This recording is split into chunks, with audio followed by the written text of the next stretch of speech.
तो hello everyone, कैसे हैं आप सब लोग। I hope each and every one of you is doing absolutely good. My name is doctor Vipin Kumar Sharma और मैं आप सभी लोगों का तहे दिल से स्वागत करता हूं हमारे इस प्यारे से प्लेटफॉर्म फिजिक्स वाला के ऊपर, जहां पर आज इस सेशन में हम लोग पढ़ने वाले हैं पूरे के पूरे chapter anatomy of flowering plants को। हम लोगों ने एंजियोस्पर्म्स यानी फ्लावरिंग प्लांट्स की मॉर्फोलॉजी को पढ़ लिया था लास्ट सेशन के अंदर बहुत ही ज्यादा डिटेल में, और आज हम एनाटॉमी यानी इंटरनल स्ट्रक्चर को पढ़ना चाहते हैं। यानी कि मॉर्फोलॉजी में हमने क्या पढ़ा, मॉर्फो मतलब एक्सटर्नल अपीयरेंस या एक्सटर्नल फीचर्स। अगर मैं किसी प्लांट को जड़ से उखाड़ लूं तो कौन कौन सी चीजें मुझे बाहर से दिख जाएंगी और उनकी कौन कौन सी प्रॉपर्टी मैं बाहर से देखकर ही बता सकता हूं, वो मैं मॉर्फोलॉजी में पढ़ता हूं। जैसे root, stem, leaf, flower, seed और फ्रूट, इनके बारे में हम लोग डिस्कशन कर चुके थे। लेकिन अब अगर मुझसे कोई पूछ ले कि एक प्लांट की जो रूट है उसमें कितने अलग अलग टाइप के सेल्स पाए जा रहे हैं और आउटर लेयर कैसे सेल्स की बनी है, इनर लेयर कैसे सेल्स की बनी है, तो मुझे उसके लिए रूट को काट करके देखना होगा। मैं सिर्फ बाहर से रूट को देख करके नहीं बता सकता कि उसमें कितने अलग अलग टाइप के सेल्स हैं और उन सेल्स की अरेंजमेंट क्या है। यानी इस रूट के अंदर जो सेल्स हैं उनकी ऑर्गेनाइजेशन को, उनकी अरेंजमेंट को मैं सिर्फ बाहर से देखकर नहीं बता पाऊंगा, मॉर्फोलॉजिकली नहीं बता पाऊंगा। इसके लिए मुझे प्लांट के पार्ट के अंदर घुसना होगा। इसे मैं एनाटॉमी में स्टडी कर रहा होता हूं।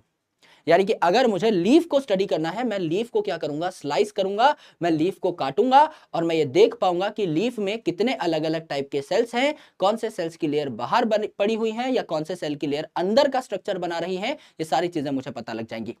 जैसे मॉर्फोलॉजी की डेफिनेशन में हमने देखा कि प्लांट में अगर कोई अडेप्टेशन हो रही है उसको भी हम लोग मॉर्फोलॉजी में पढ़ सकते हैं। ऐसे ही लेट्स से प्लांट में कोई अडेप्टेशन हो रही है, कोई आपका स्टेम का पार्ट जो है वो मॉडिफाई होकर के थॉर्न बना रहा है, कांटा बना रहा है, तो उसकी जो इंटरनल ऑर्गेनाइजेशन है वो भी तो चेंज होगी। स्टेम में सेल्स की अरेंजमेंट अलग टाइप की होगी और इस कांटे में अलग टाइप की होगी। ये कांटा स्टेम की मॉडिफिकेशन से बना है, तो इसने अपने स्ट्रक्चर को मॉडिफाई किया है, तो अंदर सेल्स की अरेंजमेंट को भी तो मॉडिफाई किया होगा। यानी मॉर्फोलॉजी के साथ साथ उसकी एनाटॉमी भी तो चेंज हुई होगी। तो इसको हम लोग इंटरनल ऑर्गेनाइजेशन में पढ़ रहे होते हैं। तो हम लोग एक्सटर्नल स्ट्रक्चर को मॉर्फोलॉजी में पढ़ चुके हैं। आज हम इंटरनल अरेंजमेंट की बात करेंगे, यानी anatomy of flowering plants. Flowering plants मतलब एंजियोस्पर्म्स, जिनमें फल और फूल देखने को मिलते हैं।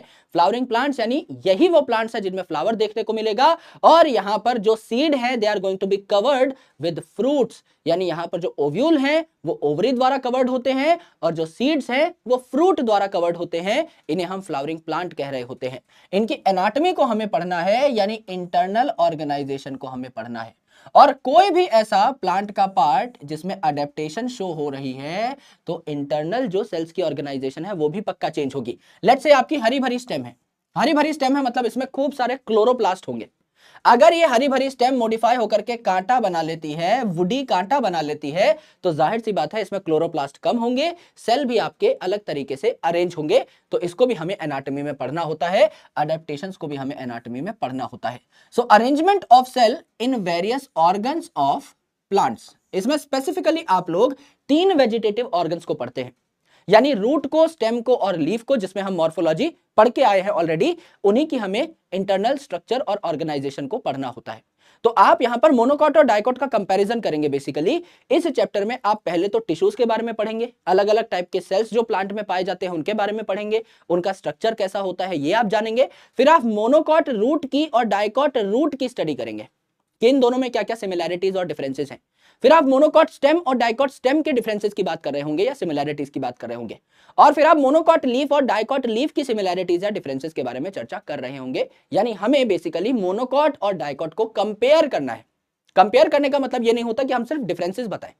हो सकता है मोनोकॉट और डाइकॉट में काफी सारी सिमिलैरिटीज भी हो, तो वो सिमिलैरिटीज भी हमको देखने को मिलेंगी। यस, तो आपको पता है कि सेल्स जो है these are structural and functional unit of life.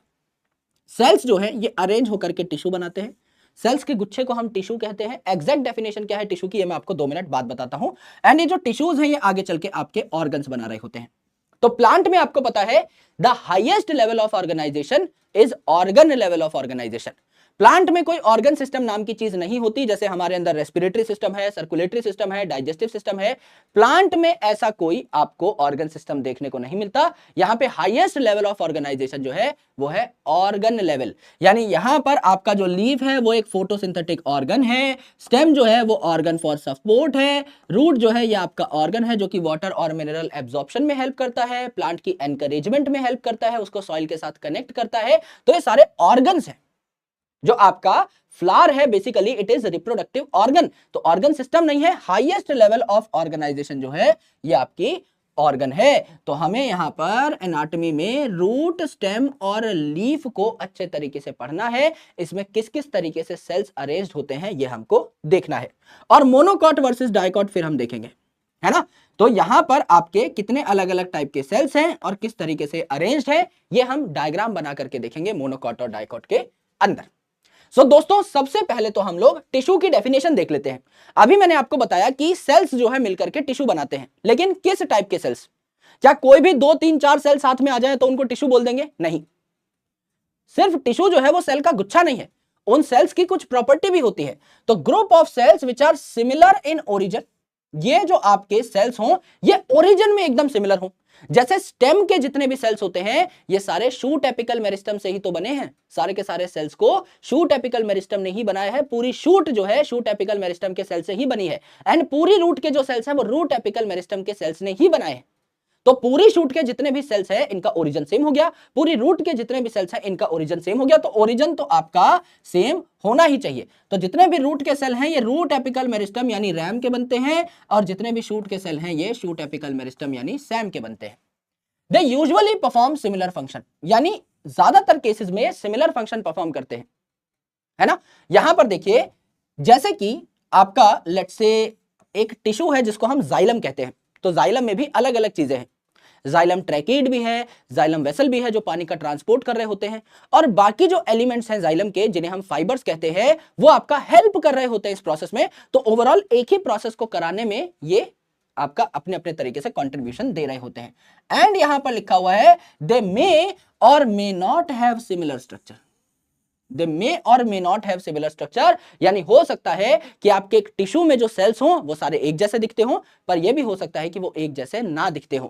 जैसे कि अगर आप पेरेन्काइमा की बात करेंगे, ये एक सिंपल टिश्यू है, तो पेरेन्काइमा में सारे के सारे सेल ही आपके राउंड या ओवल दिखाई देते हैं। तो ये सारे लगभग एक जैसे हैं, तो स्ट्रक्चर आपका सिमिलर हो भी गया।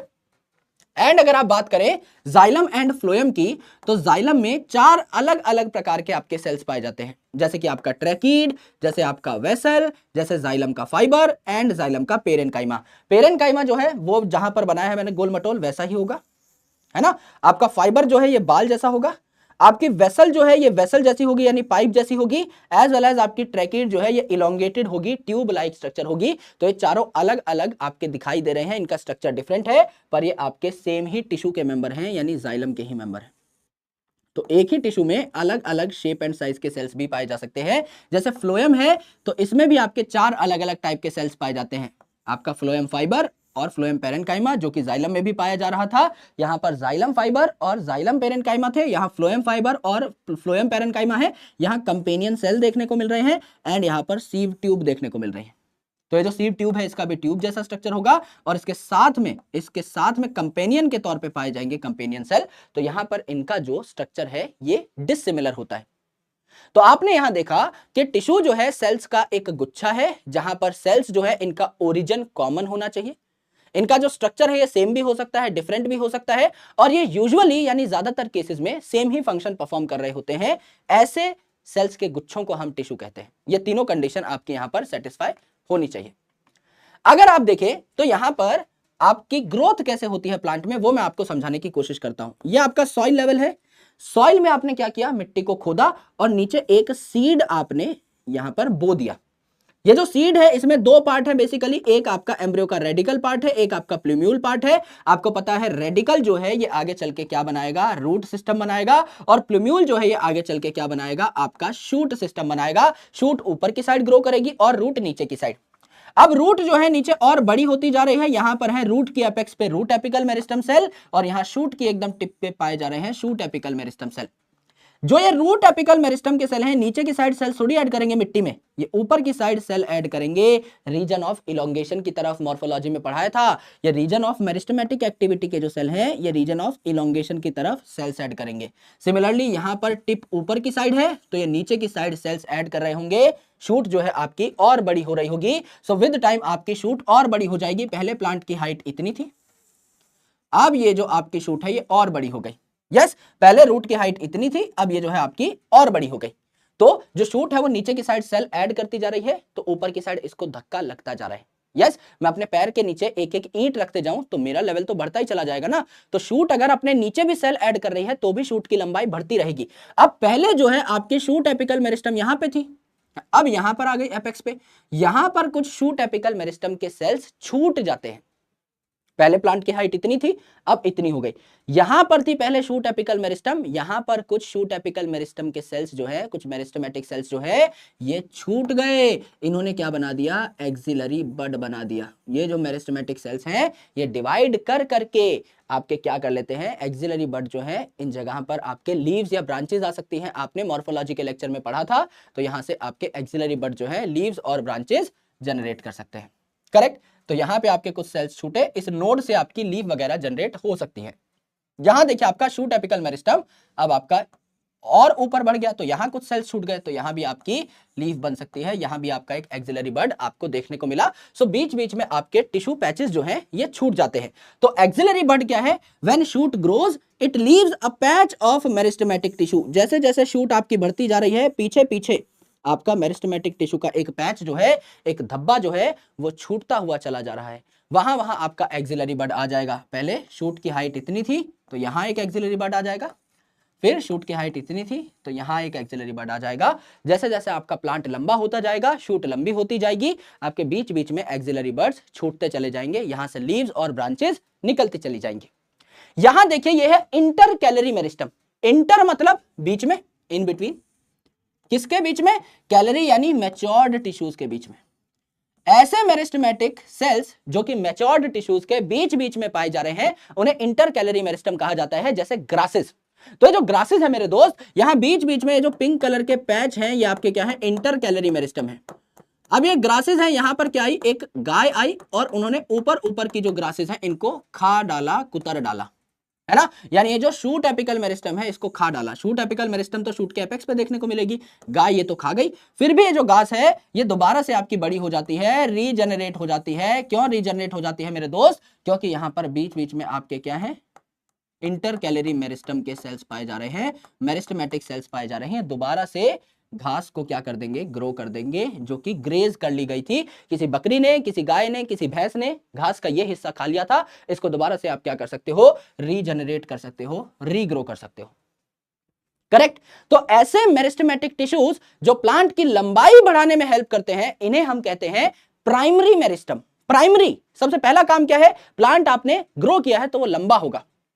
और सेकेंडरी मेरिस्टम क्या करते हैं, प्लांट की चौड़ाई बढ़ाते हैं, गर्थ बढ़ाते हैं, मोटाई बढ़ाते हैं, यानी प्लांट को मोटा कर रहे होते हैं। सेकेंडरी यानी साइड में ग्रोथ हो रही है, लेटरल ग्रोथ हो रही है ना। इसे हम क्या कहते हैं, सिलेंड्रिकल मेरिस्टम भी कहते हैं सेकेंडरी मेरिस्टम को। सिलेंड्रिकल मेरिस्टम मतलब पहले बोतल आपकी पतली थी, है ना, ये एक सिलेंडर की तरह बिहेव कर रही है ना। तो ये पतली है, बाद में क्या होगा, इसमें ग्रोथ होने लग जाएगा तो ये चारों तरफ से और मोटी मोटी हो जाएगी, तो सिलेंडर की ग्रोथ हो गई, सिलेंडर की ओवरऑल मोटाई बढ़ चुकी। ऐसी मेरिस्टम जो सिलेंडर की मोटाई बढ़ा दे, एक प्लांट के तने की मोटाई बढ़ा दे, उसे सिलेंड्रिकल मेरिस्टम कहा जाता है।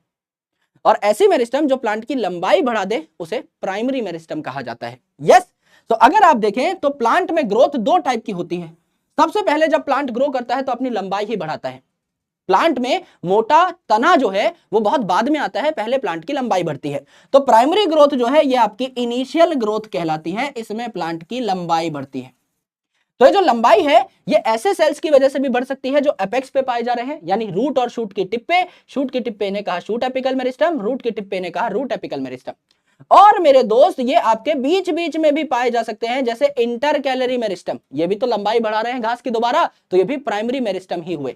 तो ये प्राइमरी मेरिस्टम जो है ये आपके टिप पे भी पाए जा सकते हैं, यानी आपके रूट और शूट एपिकल मेरिस्टम, या बीच बीच में भी पाए जा सकते हैं इंटर कैलरी मेरिस्टम। और अगर ये सेकेंडरी ग्रोथ करा रहे हैं, है ना, लिटरल ग्रोथ करा रहे हैं, प्लांट की चौड़ाई बढ़ रही है, प्लांट लिटरली ग्रो कर रहा है, तो यहां पर गर्थ बढ़ रही होगी। ये जो सेकेंडरी ग्रोथ कराने वाले आपके मेरिस्टेमेटिक टिश्यूज हैं, इन्हें कैम्बियम कहा जाता है ना। जैसे आपका vascular cambium, interfascicular cambium, intrafascicular cambium, cork cambium, जहां भी कैम्बियम शब्द आ जाए आप समझ लीजिएगा वो सेकेंडरी ग्रोथ के लिए रिस्पॉन्सिबल है।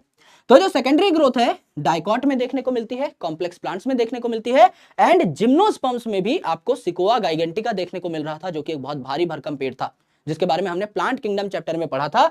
तो ये जो है आपके सेकेंडरी ग्रोथ दिखाते हैं। मोनोकॉट्स जो है ये आपके यूजुअली सेकेंडरी ग्रोथ नहीं दिखा रहे होते, इनमें वुडी तना आपको देखने को नहीं मिलता है। यस, अब देखिए जो टिश्यूज है इनको अलग अलग कॉलम में मैंने डिवाइड किया। सबसे पहले टिश्यू का जो टाइप है यह है मेरिस्टेमेटिक टिश्यू। मेरिस्टेमेटिक टिश्यू जो डिवाइड कर सकते हैं, एंड डिवाइड कर करके ये नए नए सेल्स बनाएंगे, और वो नए नए सेल्स जो हैं वो इलोंगेट होंगे रीजन ऑफ इलोंगेशन में, और फिर रीजन ऑफ मैचुरेशन में जाकर के वो जो सेल्स हैं कोई काम धंधा करने लगेंगे, यानी वो परमानेंट हो जाएंगे, वो फर्दर डिवाइड नहीं कर सकते, दे बिकम परमानेंट। सो दो प्रकार के टिश्यूज होते हैं। पहले आपके मेरिस्टेमेटिक टिश्यू जो डिवाइड करने की एबिलिटी रखते हैं, तो उनमें सारे वो फीचर होंगे जो कि एक डिवाइड करने वाले सेल में होने चाहिए। इनका साइज छोटा होगा, इनमें प्लाज्मोडेस्मेटल कनेक्शंस अबंडेंट पाए जाएंगे, इनमें खूब सारा फूड पाया जाएगा जो कि इनके डिवीजन में हेल्प करेगा, इनकी पतली सी सेल वॉल होगी जिससे सेल आपका रिजिड ना रहे, डिवाइड कर पाए, एंड परमानेंट सेल्स जो है ये जैसा इनका काम होगा उसी प्रकार का बिहेवियर शो कर रहे होंगे। ये यूजुअली आपके डिवाइड नहीं कर रहे होते, ये डिवीजन की कैपेबिलिटी को लूज कर चुके होते हैं। तो मेरे दोस्त यहां पर मेरिस्टेमेटिक टिश्यू में ऐसे सेल्स आएंगे जो कि सेल डिवीजन शो करते हैं, करेक्ट। तो छोटे छोटे सेल्स होंगे जिससे फटाफट डिवाइड कर सके, लार्ज न्यूक्लियस होगा जिससे सेल पे हमारा कंट्रोल बरकरार रह सके, डेंस प्रोटोप्लाज्म यहां पर होगा जिससे कि खाने पीने का इनको मटेरियल खूब मिले, थिन सेल वॉल जिससे सेल डिवीजन में रुकावट ना आए, सेल वॉल जो है एक अड़चन ना बने, अबंडेंट प्लाज्मोडेस्मेटल कनेक्शन, और सेल्स के साथ भी इनके कनेक्शन होंगे जिससे आस पड़ोसियों से ये मदद ले सके और उनके साथ इंटरेक्ट कर सके। अब ये जो आपके मेरिस्टेमेटिक सेल हैं, जैसा हमने पढ़ा लास्ट स्लाइड में, प्राइमरी भी हो सकते हैं, सेकेंडरी भी। प्राइमरी मेरिस्टम जो कि लेंथ बढ़ाएंगे प्लांट की, सेकेंडरी मेरिस्टम जो कि गर्थ बढ़ाएंगे, चौड़ाई बढ़ाएंगे प्लांट की। अगर ये लेंथ बढ़ा रहे हैं तो ये प्लांट की टिप पे भी पाए जा सकते हैं, जैसे शूट की टिप पे पाए जाने वाले shoot apical meristem cell, root की टिप पे पाए जाने वाले रूट एपिकल मेरिस्टम सेल, और ये बीच बीच में भी पाए जा रहे होते हैं जैसे कि आपका इंटरकैलरी मेरिस्टम के सेल्स जो कि आपको ग्रासेस में देखने को मिलते हैं, जो हमने लास्ट स्लाइड में देखे। और ऐसे सेल्स जो कि आपका सेकेंडरी ग्रोथ कराते हैं, इनको हम लोग लिटरल मेरिस्टम कहते हैं क्योंकि लिटरली प्लांट की चौड़ाई बढ़ा रहे होते हैं, या सिलेंड्रिकल मेरिस्टम कहते हैं क्योंकि ये आप अगर प्लांट को एक सिलेंडर मानो तो उसकी जो है चौड़ाई बढ़ा रहे होते हैं, तो इन्हें लिटरल या सिलेंड्रिकल मेरिस्टम कहा जाता है। यहां कैम्बियम नाम बस याद कर लीजिए, जैसे कि आपका कॉर कैम्बियम हो सकता है या आपका वस्कुलर कैम्बियम हो सकता है। वस्कुलर मतलब जाइलम फ्लोएम से संबंधित, वस्कुलर टिश्यू से संबंधित, ये आपके मेरिस्टेमेटिक टिश्यू हैं। अगर आप परमानेंट टिश्यू की बात करें तो ये जो है ऐसे सेल्स हैं जो मेरिस्टेमेटिक सेल्स से बने।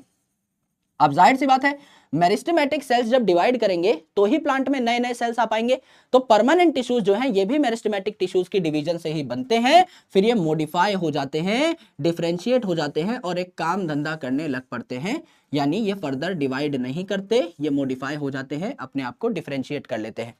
तो ये जो परमानेंट टिश्यू है ये सिंपल टाइप के भी हो सकते हैं, यानी इनमें एक ही प्रकार के सेल्स देखने को मिलते हैं, जैसे पेरेन्काइमा में एक ही टाइप के होंगे सारे के सारे सेल्स, कॉलमकाइमा में एक ही टाइप के होंगे, स्क्लेरेनकाइमा में एक ही टाइप के होंगे। इनको हम अगली स्लाइड में बारी बारी पढ़ेंगे।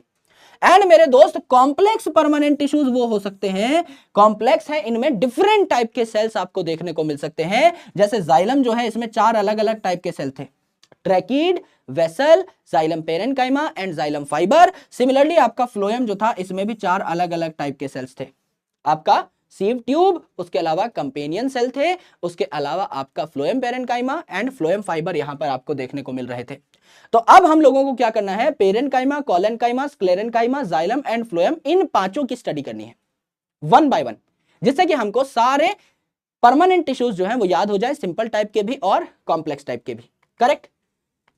यहां पर देखिए सिंपल परमानेंट टिश्यू, मैंने आपको कहा सिंपल परमानेंट टिश्यू यानी ऐसे परमानेंट टिश्यू जिनका एक पर्टिकुलर शेप और साइज अब ये अटेन कर चुके हैं, इनमें सारे के सारे सेल्स एक जैसे ही होते हैं, इसीलिए इनको सिंपल कहा।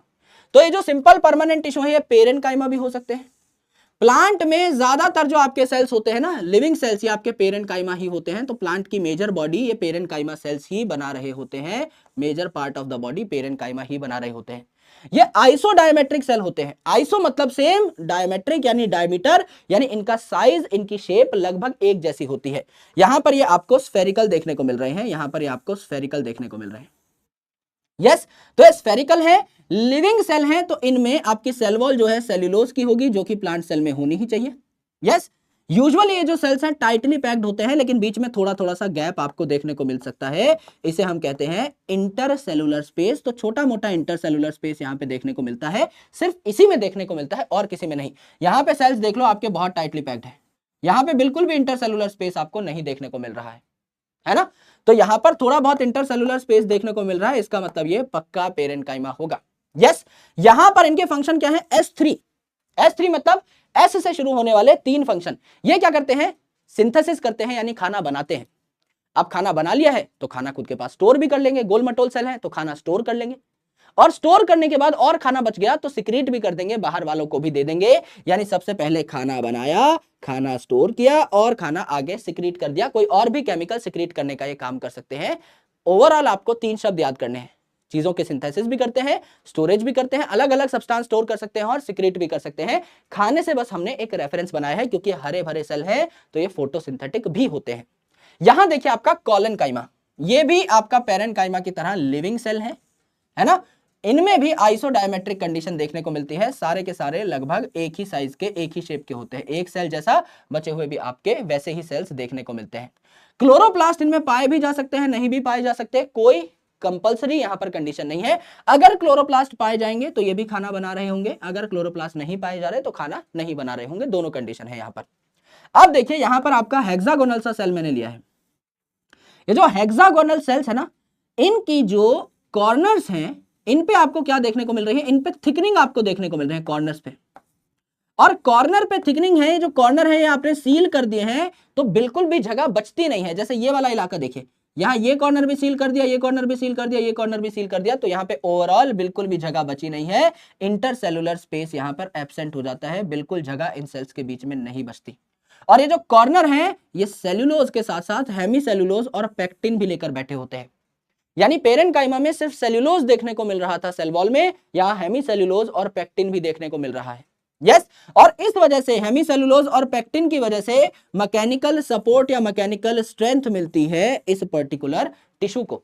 तो ये ऐसी जगह पाया जाता है कॉलेनकाइमा जहां कोई चीज लहलहा रही हो। मैंने आपको मॉर्फोलॉजी में बताया था कि पत्ती जो है उसको फड़फड़ाने का काम क्या है? पेटियोल का है।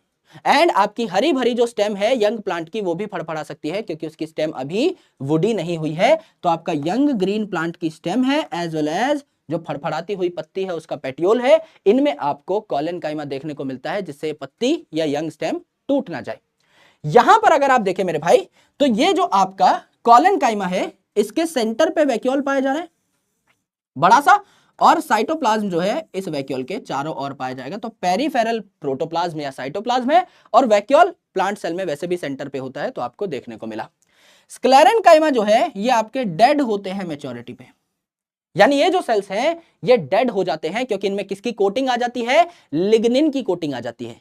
यहां आपकी सेल्यूलोज की सेल वॉल, यहां कॉर्नर पे सेल्यूलोज के साथ साथ हेमीसेल्यूलोज और पेक्टिन भी था, वहां लिग्निन की कोटिंग आ गई। प्रोटोप्लाज्म जो है मैच्योरिटी पे एकदम धीरे धीरे सूखता सूखता खत्म हो गया, तो वहां पे एकदम ही सेल क्या हो गए? मैच्योरिटी पे डेड हो गए मेरे भाई। यस, तो यहां पर आप देखिए कि ये जो स्क्लेरेन्काइमा है ये आपका लिग्निन की डिपोजिशन की वजह से या प्रोटोप्लाज्म सूखने की वजह से डेड कहलाते हैं। पहले इनमें प्रोटोप्लाज्म होता है, धीरे धीरे सूखता चला जाता है, तो मैच्योरिटी पे ये डेड हो जाते हैं। तो 2 टाइप के आपको स्क्लेरेन्काइमा देखने को मिले। एक है फाइबर, ये फाइबर यानी ये बाल जैसे स्ट्रक्चर है जो आपके चोटी बना सकते हैं गुथ करके, यानी ऐसा टिश्यू जिसमें कई सारे बाल प्रेजेंट है, इसको हम लोग कहते हैं क्या? इसको हम लोग कहते हैं फाइबर। तो जो फाइबर है ये आपका पतला और लंबा है, तो दोनों साइड से पिचका हुआ है, यानी टेपर्ड एंड है इसके, ऐसा लगता है दोनों एंड पे टेप मार रखी है किसी ने, और बीच से थोड़ा सा मोटा है, बीच से थोड़ा सा क्या है आपका कंपैरेटिवली थिक है। एंड के मुकाबले ये तो एकदम ही पिचका हुआ है, ये तो एकदम ही पिचका हुआ है, इसके मुकाबले बीच वाला जो पार्ट है ये थोड़ा सा आपका थिक है। यस, और ये जो थिक वॉल दिखाई दे रही है ऑरेंज कलर की, ये आपको वॉल दिखाई दे रही है किसकी? लिग्निन की। यस, ये आपकी लिग्निन की सेल वॉल है, लिग्निन की डिपोजिशन यहां पर हो रखी है। बीच में आपका छोटा सा जो इलाका है, ये जो ऑरेंज कलर की आपकी दीवारें हैं, इसके बीच में जो छोटा सा इलाका है, इसको हमने ल्यूमन कहा। यस, और ये जो आपकी लिग्निन की वॉल्स हैं, इसको ल्यूमन से कनेक्ट करने के लिए यहाँ पे छोटे छोटे से बीच में गैप्स हैं, इनको हम कहते हैं पिट। तो ये जो पिट है, ये यहाँ पे काफी कम है, देखो 1 2 3 4 ही देखने को मिले, इतने ही आपके पिट है। तो ये जो बाल है ये अकेला नहीं पाया जाता है, ग्रुप में पाया जाता है, यानी इस बाल की पूरी चोटी बनती है, और ये जो बाल हैं आपके फाइबर हैं, तो स्ट्रेंथ देने का काम कर रहे होते हैं। तो पतले और लंबे बाल जैसे स्ट्रक्चर हैं, जिनके एंड ज्यादा पतले हैं, बीच में से थोड़े से कंपैरेटिवली मोटे हैं, इनकी जो सेल वॉल है उस पे लिग्निन की कोटिंग है, और बीच वाला जो हल्का सा पतला सा पार्ट है, इसको ल्यूमन कहा। अब ये जो आपकी सेल वॉल है और ल्यूमन जो है, इसको कनेक्ट करने के लिए यहाँ पर पिट पाई जा रही है, जिनका नंबर काफी कम है, यहाँ पर 4 ही पिट मैंने दिखाई है। तो यह आपका फाइबर। दूसरा है आपका स्क्लेरिड। अगर कोई बॉल है, स्फेरिकल बॉल है, उसको आप काटें एकदम बीच में से, तो आपको ओवरऑल ऐसा सर्कल दिखाई देगा। मेरे हाथ में एक बॉल है, उसको मैंने काटा, एक सर्कल दिखाई दे रहा है। या फिर मेरे हाथ में बॉटल है, मेरे हाथ में बॉटल है, इस बॉटल को अगर मैं काट दूं और आपके सामने ऐसे पेश करूं, तो आपको सर्कल दिखाई दिया। यानी किसी सिलेंड्रिकल चीज को चाहे आप काटे, किसी ओवल चीज को, किसी अंडे को अगर मैं काट के ऐसे दिखाऊं आपको, या किसी बॉल को, टेनिस बॉल को काट के ऐसे दिखाऊं, तो आपको सर्कल दिखाई देगा। तो ये जो स्क्लेरिड है, ये सिलेंड्रिकल भी हो सकते हैं, ये आपके सर्कुलर भी हो सकते हैं, ओवल भी हो सकते हैं। यहां पर अगर आप देखो तो सेंटर पे आपका ल्यूमन है, और यहां पर ये जो आपकी पीले कलर की लिग्निन की सेल वॉल है, इससे इस ल्यूमन को कनेक्ट करने वाली कई सारी पिट्स हैं। फाइबर में तो 4 ही पिट बनाई थी, यहां देख लो कितनी पिट्स हैं, और ये पिट्स आपकी ब्रांच भी हैं। देखो ये वाली ब्रांच है, ये वाली अनब्रांच है ना। तो ये सेंटर पे आपको देखने को मिल रहा है ल्यूमन, ये है कई सारी पिट, और ये जो आपको पीले कलर की यहां पर दिखाई दे रही है, ये है लिग्निन की आपकी सेल वॉल। तो पिट जो है ब्रांच और अनब्रांच दोनों देखने को मिल सकते हैं। ये वाली ब्रांच है, ये वाली आपकी अनब्रांच है, करेक्ट। तो ये जो आपका थिक लिग्निन की सेल वॉल है, ये भी मैकेनिकल सपोर्ट प्रोवाइड करती है। किन किन जगहों पर? यहां पर आप देखिए कि आप शाम को मस्त बैठे हुए हैं अपने घर की बालकनी में, आपको क्या चाहिए? आपको चाहिए लेग्यूम्स, आपको चाहिए मटर, मूंगफली खाने के लिए, सिकी हुई मटर, सिकी हुई मूंगफली चाहिए। आपको चाहिए चाय, मस्त चाय मिल जाए जीवन में, और जीपीएस, इंटरनेट से रिलेट कर लो कि मस्त इंटरनेट चला रहे हो, इंस्टाग्राम चला रहे हो, चाय मिल गई, और साथ में खाने के लिए आपको नमकीन मिल गई, जिसमें लेग्यूम्स पड़े हुए हैं, मटर वगैरह, आपके ग्राउंडनट वगैरह पड़े हुए हैं, मूंगफली मिल गई खाने के लिए। तो जो आपके सीड कोट है लेग्यूम्स के, इनमें भी पाया जाता है टाइट लेयर।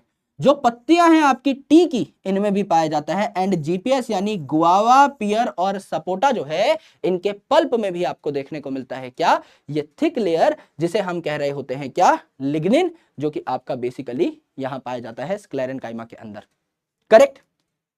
अब देखिए मेरे दोस्त, यहां पर रूट एपिकल मेरिस्टम आपको दिखाया गया है, एनसीईआरटी का एक डायग्राम है। यस, यहां पर आपको बोला कि रूट में हमें पता है कि यहां तो पाई जाती है एंड में रूट कैप, है ना।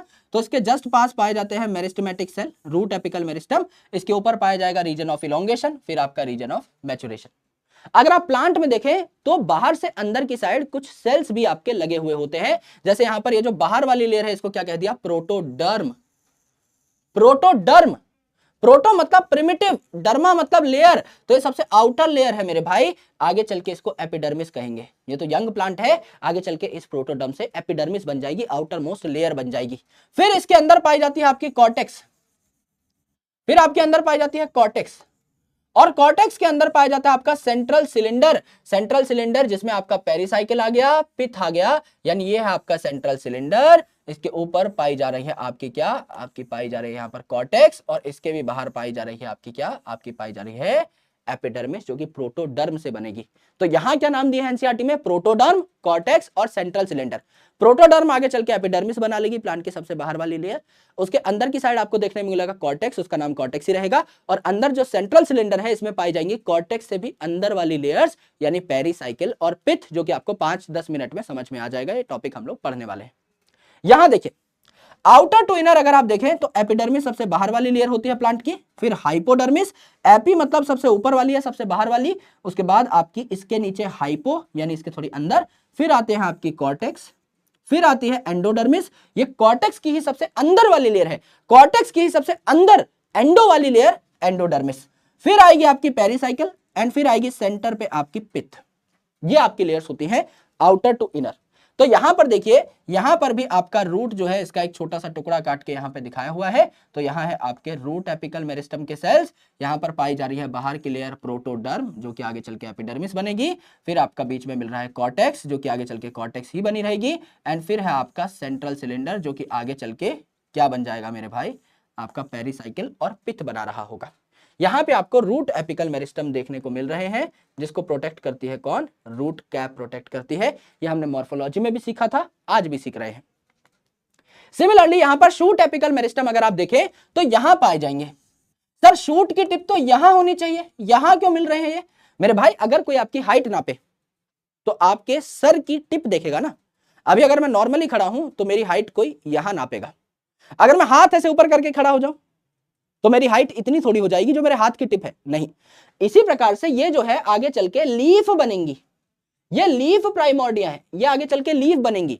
मेरे स्टेम की जो टिप है वो मेरा सर ही है, ये तो लीफ है, ये तो करके ऊपर की साइड चली गई है ना, टिप अभी भी यही है। तो अगर मैं इस पूरे के पूरे स्टेम पे एक सेंट्रल लाइन ड्रॉ करता हूं तो इस सेंट्रल लाइन का जो टर्मिनल हिस्सा होगा इसे मैं क्या कहता हूं, इसे मैं शूट एपिकल मेरिस्टम कह रहा होता हूं। करेक्ट। तो यहां पर ये जो हाथ हैंड सब करके खड़ा है ये आपका एपिकल मेरिस्टम नहीं है, यहां थोड़ा गैप दे रखा है इनमें। आप देखिए यहां अगर आप सेंटर पे बीचों बीच एक लाइन ड्रॉ करेंगे तो सबसे एंड वाला पॉइंट जो है इस लाइन पे ये आपको देखने को मिल रहा है, this is shoot apical meristem, this is shoot की टिप। एपेक्स पे क्या पाया जाता है, एपिकल बड पाया जाता है, वो भी यहां पर आपको दिखाया हुआ है। बीच बीच में जहां जहां से पत्ती उग रही है या एक्सिलरी बड होंगे, ऊपर आपका टिप पे क्या होगा, एपिकल बड होगा, ये भी आप जानते हैं। तो एनसीईआरटी में ये डायग्राम दे रखा है विच इज नॉट राइट, क्योंकि यहां पर बहुत पास पास ला रखे हैं लीफ प्राइमोर्डिया, स्टूडेंट्स को कंफ्यूजन हो सकती है। ये वाला डायग्राम स्टैंडर्ड बुक का है, यहां अगर आप एक लाइन ड्रॉ करेंगे तो आपको ये दोनों लीफ प्राइमोर्डिया थोड़े दूर दूर दिखाई देंगे। आपका इस एक्सिस पे ये वाला पॉइंट सबसे एंड में आ रहा है, तो शूट की टिप इस वाले को कहेंगे हम, शूट एपिकल मेरिस्टम इस वाले को कहेंगे। करेक्ट, ये आपकी बात हुई। अब देखिए मेरे दोस्त, सिंपल परमानेंट टिश्यू या पेरेन्काइमा जो है ये आपका मेजर पार्ट बना रहा होता है प्लांट का, और आपका आइसोडायमेट्रिक यानी लगभग सेम शेप और साइज के यहां पर सारे के सारे सेल होते हैं। ये गोल मटोल भी हो सकते हैं तो सारे गोल मटोल हो जाएंगे, ओवल है तो सारे ओवल हो जाएंगे, पॉलीगोनल यानी मल्टीपल साइड्स इनकी होंगी, ये भी अगर आपके स्क्वायर या हेक्सागोनल है तो सारे हेक्सागोनल हो जाएंगे, इलोंगेटेड यानी लंबे लंबे होंगे तो सारे लंबे लंबे हो जाएंगे। जैसे जब आप एपिडर्मिस लेयर बनाएंगे तो एपिडर्मिस लेयर में ना, ये जो एपिडर्मिस लेयर है यहां आप इस प्रकार के लंबे लंबे सेल बनाएंगे, लेटे हुए हैं पर है तो लंबे ही। भाई लंबे का मतलब ये थोड़ी है कि हमेशा सेल खड़ा ही रहेगा, अगर लेटा हुआ है तो भी तो वो लंबा है। तो यहां पर आप जब एपिडर्मिस बनाएंगे तो लंबे लंबे सेल्स बनाएंगे पड़े हुए, तो वो भी आपके क्या है, वो भी आपके यहां पर पेरेन्काइमेटस सेल्स ही तो है। तो इलोंगेटेड भी हो सकते हैं, गोलमटोल भी हो सकते हैं, ओवल भी हो सकते हैं, आपके पॉलीगोनल हो सकते हैं, यानी मल्टीपल साइड्स इनकी हो सकती हैं, जैसे स्क्वायर हो गया, हेक्सागन हो गया, लेकिन सारे होंगे एक जैसे, एक सेल जैसा होगा, बाकी भी लगभग वैसे ही होंगे। थोड़ा बहुत इनके बीच में स्पेस देखने को मिल सकता है, तो इंटरसेलुलर स्पेस छोटा मोटा भी है तो यहीं पर पाया जाएगा सिर्फ। और सेल्यूलोज की सेल वॉल है, फंक्शन हम पहले से पढ़ चुके हैं। यहां पर देखिए कॉलेनकाइमा, कॉलेनकाइमा में हमने देख लिया सेंट्रल आपका यहां पर वैक्यूल देखने को मिलेगा, आसपास आपका प्रोटोप्लाज्म आपको देखने को मिल रहा होगा। इंटरसेलुलर स्पेस यहां पर होगा नहीं। क्लोरोप्लास्ट जो है अगर पाया जा रहा है तो खाना बना लेंगे, नहीं पाया जा रहा तो नहीं बनाएंगे। मैकेनिकल स्ट्रेंथ ये प्रोवाइड करते हैं, और आपका लहलहाने वाली चीजों में यानी पेटियोल ऑफ लीफ में और यंग स्टेम में ये पाए जा रहे होते हैं। आपका पेरेन्काइमा भी लिविंग था, ये भी लिविंग है, लेकिन अगला जो है मेरे दोस्त ये आपका स्क्लेरेन्काइमा डेड हो जाएगा। फाइबर और स्क्लेरिड के बारे में हम लोग ऑलरेडी बात कर चुके हैं, थोड़ा बहुत हम इनके बारे में अच्छे तरीके से जान चुके हैं, वही सारी बातें यहाँ पर, वही एग्जांपल यहाँ पर रिपीट हो रखे हैं। अलग से अगर आपको देखना है तो आप देख सकते हैं। करेक्ट। अब मेरे दोस्त द मोस्ट इंपॉर्टेंट थिंग, वैसे आपके सिलेबस में नहीं है, आपको एक दो बातें ही यहाँ पढ़नी है, तो अगर आपको ये याद ना हो तो आप छोड़ सकते हैं, कोई बहुत बड़ी बात नहीं है। ये जो कॉम्प्लेक्स परमानेंट टिश्यू है ये मैं आपको दिखा दे रहा हूं बस, है ना, और इसके बारे में थोड़ी बहुत बातें बता देता हूं जो इंपॉर्टेंट है। अगर आप चाहें तो आप इसको स्वयं पढ़ सकते हैं, कोई दिक्कत नहीं होगी। वैसे मैं एक बार पढ़ा ही देता हूं, चलो अब आए हैं तो मेन मेन बातें मैं आपको बता देता हूं। तो परमानेंट टिश्यू जहां पर एक से ज्यादा टाइप के सेल्स पाए जा रहे होते हैं, एक टाइप के ही सारे सेल थे, सारे सिमिलर थे, तो उनको कहा हमने सिंपल परमानेंट टिश्यूज। यहां कॉम्प्लेक्स परमानेंट टिश्यूज यानी मल्टीपल टाइप के सेल्स पाए जाएंगे। फॉर एग्जाम्पल जाइलम, जाइलम क्या करता है, पानी का ट्रांसपोर्ट करता है, और पानी का ट्रांसपोर्ट कहां से कहां होगा, रूट जो है वो वाटर मिनरल एब्जॉर्ब करती है और उसको प्लांट के अलग अलग पार्ट तक भेजती है, यानी रूट से आपका स्टेम या लीफ तक आपका पानी जा रहा होगा। अब यहां पर आपकी कई चीजें होती हैं। पानी ट्रांसपोर्ट करने वाली जो मेन आपकी दो चीजें हैं वो है ट्रैकीड और वेसल। ये दोनों की दोनों ही डेड हैं। आप ऐसे याद कर सकते हो, आपके घर में भी जो पानी ट्रांसपोर्ट करने वाला पाइप है वो तो डेड ही है। आपके घर में भी जो नलकी है जिससे पानी आप चढ़ाते हो टंकी में, वो भी तो डेड ही है। तो डेड नेचर चाहिए आपका पानी ट्रांसपोर्ट कराने के लिए, नलकी जैसी आकार और नलकी जैसी प्रॉपर्टीज चाहिए, तो ये दोनों डेड होते हैं। फाइबर तो वैसे ही डेड होता है क्योंकि मेरे भाई ये तो स्क्लेरेनकाइमा का बना हुआ था, लिग्निन की डिपोजिशन थी, प्रोटोप्लाज्म इसमें था नहीं जवानी में, यानी मैच्योरिटी पे तो अल्टीमेटली डेड था। और पेरेनकाइमा और कॉलेनकाइमा आपको पता है लिविंग है, यानी अगर आप जाइलम को देखें तो यहां तीन चीजें डेड हैं, सिर्फ एक चीज आपकी लिविंग देखने को मिलती है। सबसे इंपॉर्टेंट सवाल कि जिम्नोस्पर्म लैक्स वेसल। जिम्नोस्पर्म की जो आपकी जाइलम है उसमें ट्रैकीड होती है, फाइबर होती है, पेरेनकाइमा होती है, वेसल नहीं होती। यानी जिम्नोस्पर्म का जो जाइलम है वो लोअर लेवल का है। एंजियोस्पर्म सबसे कॉम्प्लेक्स प्लांट है तो उनमें अच्छा खासा जाइलम, अपडेटेड जाइलम यहां पर पाया जा रहा होता है। अब ये जो फाइबर है ये सेप्टेट या एसेप्टेट भी पाए जा सकते हैं, यानी इनके बीच बीच में सेप्टा यानी क्रॉस वॉल हो सकती है या नहीं भी हो सकती, बीच में दीवारें बनी हो सकती हैं या नहीं भी हो सकती। सेप्टा है यानी क्रॉस वॉल है तो सेप्टेट, सेप्टा नहीं है तो एसेप्टेट। एंड ये मैकेनिकल स्ट्रेंथ प्रोवाइड करते हैं, ये हमें पहले से पता है क्योंकि आपका स्क्लेरेनकाइमेटस टिश्यू है। ये जो आपका पेरेनकाइमा हमने बताया था ये स्टोरेज, सिंथेसिस और सिक्रीशन करता है, तो ये यहां पर टेनिन यानी फिनॉल कंपाउंड्स को क्या कर रहा होता है, स्टोर कर रहा होता है आपका पेरेनकाइमा। करेक्ट। यहां पर आप फ्लोएम अगर देखें तो फ्लोएम फूड ट्रांसपोर्ट करता है, इसे बास्ट भी कहते हैं, फ्लोएम को ही बास्ट कहते हैं, इसीलिए फ्लोएम के जो फाइबर्स है इनको बास्ट फाइबर भी कहते हैं। तो ये जो आपके डेड फाइबर है फ्लोएम के, इन्हें मार्केट में बेचा भी जाता है, जैसे hemp fibre, jute fibre, flax fibre, जिससे आपके होर्डिंग्स वगैरह बनते हैं, ये सारे के सारे फ्लोएम के फाइबर्स हैं, इनको ज्यादा बेहतर माना जाता है, इनको मार्केट में बेचा जा रहा होता है। यस, तो कमर्शियलाइज भी किए जाते हैं, इन्हें बास्ट फाइबर कहा जाता है। यस, तो सेकेंडरी फ्लोएम जो है ये आपके फाइबर बनाता है, नॉट प्राइमरी फ्लोएम, यानी जब फ्लोएम यंग है उस टाइम पर बहुत ज्यादा फाइबर नहीं बना रहा है। सेकेंडरी फ्लोएम जब आ गया उस टाइम पर ये खूब फाइबर बनाता है और उनको आप मार्केट में बेच सकते हैं। ये जो आपका फ्लोएम है बाय डायरेक्शनल ट्रांसपोर्ट करता है। पानी तो सिर्फ धरती से आपका ऊपर की तरफ जाएगा, लेकिन खाना जो है ये दोनों साइड मूव करता है।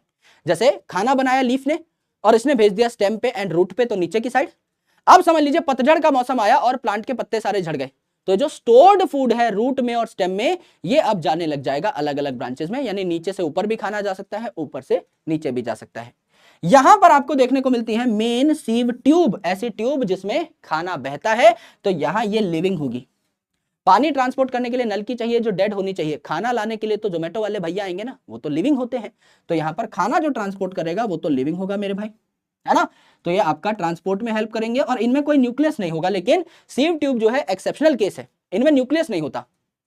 अगर इनमें न्यूक्लियस नहीं होता तो ये अपने सारे डिसीजंस खुद ले ही नहीं पा रहे होंगे, तो इनको एक साथी की जरूरत है जो हमेशा इनके साथ रहे, एक कंपेनियन की जरूरत है। तो कंपेनियन सेल इनके साथ पाए जाते हैं जिसमें न्यूक्लियस होता है, न्यूक्लियस होता है इसका मतलब ये लिविंग होते हैं, यही आपके इस सीव ट्यूब को कंट्रोल कर रहे होते हैं। करेक्ट।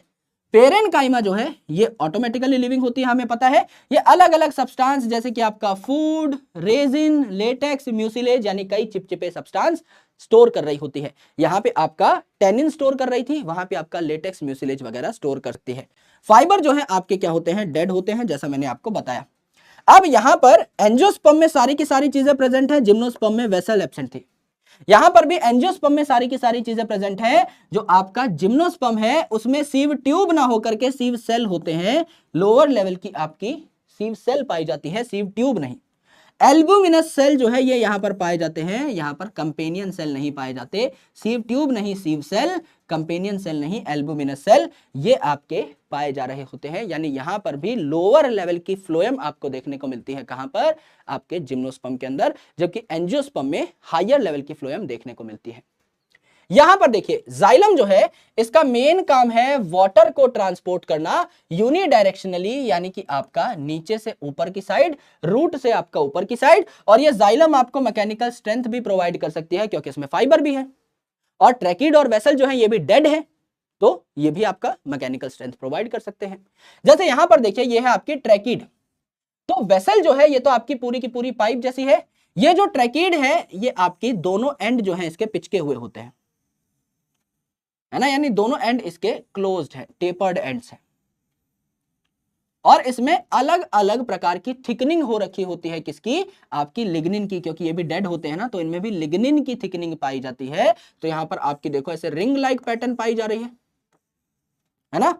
तो आपकी लंबी सी ट्यूब होती है जिसे हम ट्रैकीड कहते हैं, इसमें रिंग लाइक आपकी क्या पाई जा रही है? लिग्निन पाई जा रही है, और यहां पर आपकी डॉट लाइक लिग्निन पाई जा रही है। यस, डॉट लाइक लिग्निन पाई जा रही, करेक्ट। तो अलग अलग टाइप की थिकनिंग यहां हो सकती है। वेसल जो है ये पूरी की पूरी ट्यूब लाइक स्ट्रक्चर होती है। यहां अगर पानी है तो ये आपका इस सबसे पहले कहा जाएगा वेसल एलिमेंट में जाएगा, फिर आपका इस वेसल एलिमेंट में जिसे वेसल मेंबर भी कहा जाता है, फिर तीसरे मेंबर में, फिर चौथे मेंबर में। इनके बीच में क्या होते हैं? आपके छोटे छोटे छेद होते हैं, जैसे आपके बेसिकली छलनी में छेद होते हैं ना, सीव में छेद होते हैं, जैसे आप चाय छानते हो, उसी प्रकार के छेद यहां हैं। तो वाटर यहां से उठा, इस छेद से क्रॉस करके इस वेसल मेंबर में चला गया, इस छेद से निकल के इस वेसल मेंबर में, इससे इस वेसल मेंबर में, इससे इस वेसल मेंबर में, और सारे वेसल मेंबर आपस में कनेक्टेड होते हैं। जैसे आपकी नलकी अगर कहीं तक आपको पहुंचानी है और नलकी छोटी पड़ गई तो दो नलकियों को आपस में जोड़ देते हो। ऐसे कई सारे वेसल मेंबर साथ में जुड़े हुए हैं और एक कंप्लीट वेसल आपने तैयार की है। तो मेन वाटर किसके थ्रू जाता है? आपका यूजुअली वेसल के थ्रू जा रहा होता है। पेरेन्काइमा आपका लिविंग होता है और स्टोरेज में हेल्प करता है, मेनली टेनिन स्टोर करता है ये। और यहां पर एक स्पेशल चीज भी पाई जाती है प्लांट में, रे पेरेन्काइमा, जो कि रेडियली पानी भेजता है अलग अलग जगहों पर। ये क्या है गुरुजी?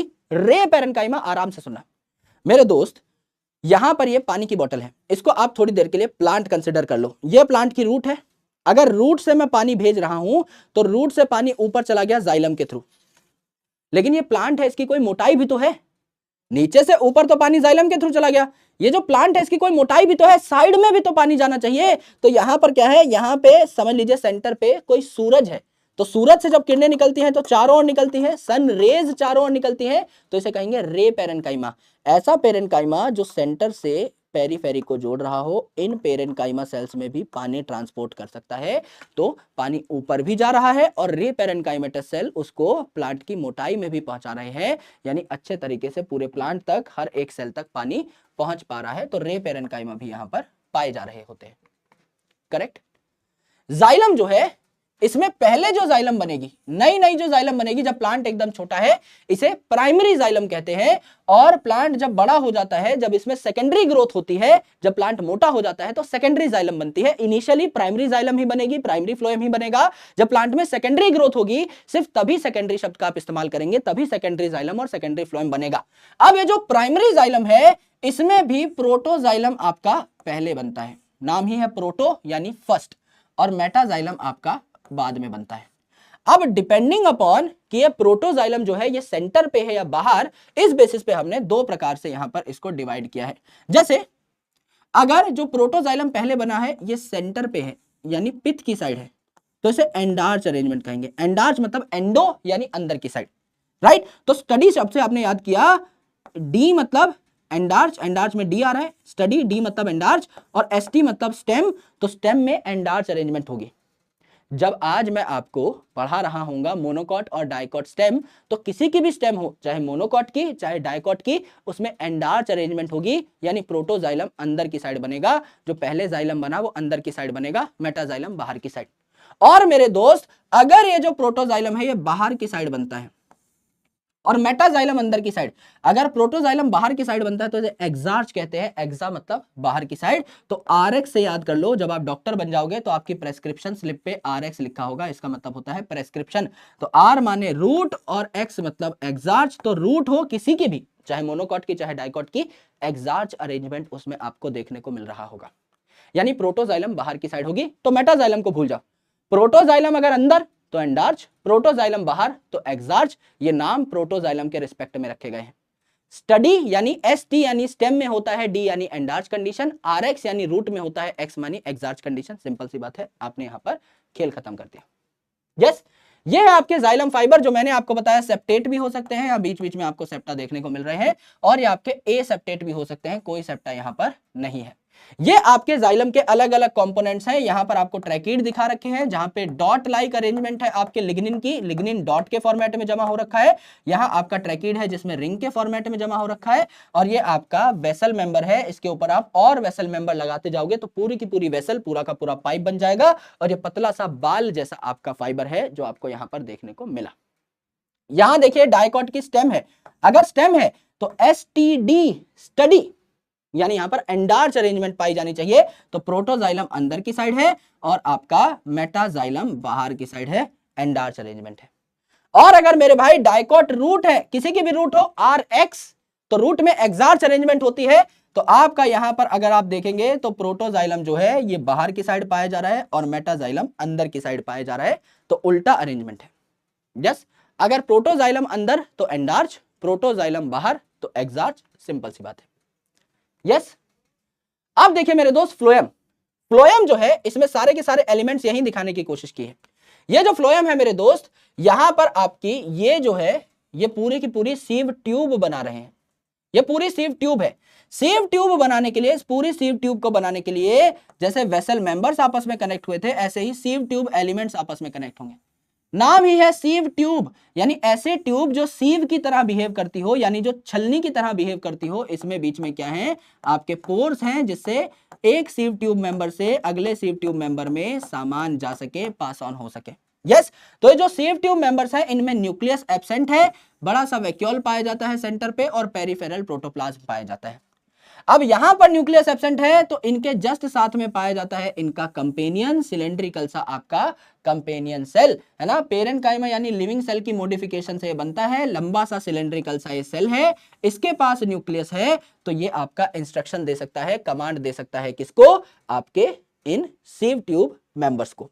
करेक्ट। यहां पे पिट फील्ड्स पाई जाती हैं अलोंग लॉन्गिट्यूडिनल वॉल, ये आपकी लंबाई पे वॉल है सीव ट्यूब एलिमेंट की, ये लंबाई पे वॉल है आपकी, यहां पर इस कंपेनियन सेल की इन वॉल्स को बीच में से भेद रखा है, जिससे कि यहां से कोई सिग्नल जो है ये यहां जा सके, इस सीव ट्यूब एलिमेंट में जा सके। करेक्ट। तो आपका सीव ट्यूब एलिमेंट्स है, इनके साथ पाए जा रहे हैं आपके क्या, कंपेनियन सेल, जो इनको सिग्नल दे रहे हैं और इनमें प्रेशर भी मेंटेन कर रहे हैं। कोई सामान आपका सीव ट्यूब में आना चाहिए या सीव ट्यूब से बाहर जाना चाहिए, वो भी कंपेनियन सेल ही कंट्रोल करता है, क्योंकि इसी के पास न्यूक्लियस है। इसी के साथ में आपके पाए जाते हैं क्या, इसी के साथ में पाए जाते हैं आपके फ्लोएम पेरेन्काइमा, ये भी लंबे लंबे से इलोंगेटेड सेल हैं जो यहाँ पर पाए जा रहे होते हैं। करेक्ट। और इन्हीं के आसपास आपको फाइबर्स भी देखने को मिल जाएंगे, जो कि आपके सपोर्ट प्रोवाइड कर रहे होंगे इस पूरे के पूरे सिस्टम को। तो आपके जो खाने के मॉलिक्यूल्स हैं वो आपके एक सीव ट्यूब एलिमेंट से अगले सीव ट्यूब एलिमेंट में एंड सो ऑन ऐसे पास होते रहते हैं। कहां से कहां खाना जाएगा, बाय डायरेक्शनल फ्लो है, आपका पत्ती से रूट में भी जा सकता है, और रूट का जो स्टोर्ड फूड है वो भी आपका ऊपर ब्रांचेस में जा सकता है। तो खाना ऊपर से नीचे जाएगा या नीचे से ऊपर, ये कौन कंट्रोल करता है, कंपेनियन सेल, क्योंकि इसी के पास न्यूक्लियस है, यही ये कंट्रोल करने की ताकत रखता है। यस, ये आपके टिश्यू थे जो कि आपके सिलेबस में नहीं है, पर फिर भी आपसे पूछ लिए जाते हैं, इसीलिए हम लोगों ने कोई रिस्क नहीं लिया, बिल्कुल रिस्क नहीं लेने का भाई, आराम से पढ़ाई करने का। तो हमने सारी चीजें यहां पर कवर अप कर दी हैं। Now it is time to understand tissue system, यानी अलग अलग टिश्यूज जो हैं वो आपके सिस्टम बना लेते हैं, है ना, इसे टिश्यू सिस्टम कहा जाता है। जैसे प्लांट में जितने भी टाइप के टिश्यूज हैं इनको 3 अलग अलग सिस्टम में बांट दिया। अगर वो प्रोटेक्शन में हेल्प कर रहे हैं, है ना, ऊपर का लेयर बना रहे हैं प्लांट का, तो इसे एपिडर्मल टिश्यू सिस्टम कह दिया, है ना। अगर ये आपका ट्रांसपोर्ट में हेल्प कर रहे हैं, जाइलम फ्लोएम बना रहे हैं, तो इन्हें वस्कुलर टिश्यू सिस्टम कह दिया, जाइलम और फ्लोएम से रिलेटेड। और मेरे भाई अगर ये आपका अलग से जाइलम फ्लोएम को छोड़ के, एपिडर्मिस को छोड़ के कुछ भी है जो बचा हुआ सामान है, तो उसको ग्राउंड टिश्यू सिस्टम हमने कह दिया। इसके बारे में अभी बात करेंगे, मैं एक घूंट पानी पी लेता हूं बस, है ना, तब तक आप इस स्लाइड को निहारिए, मैं पानी पी लेता हूं।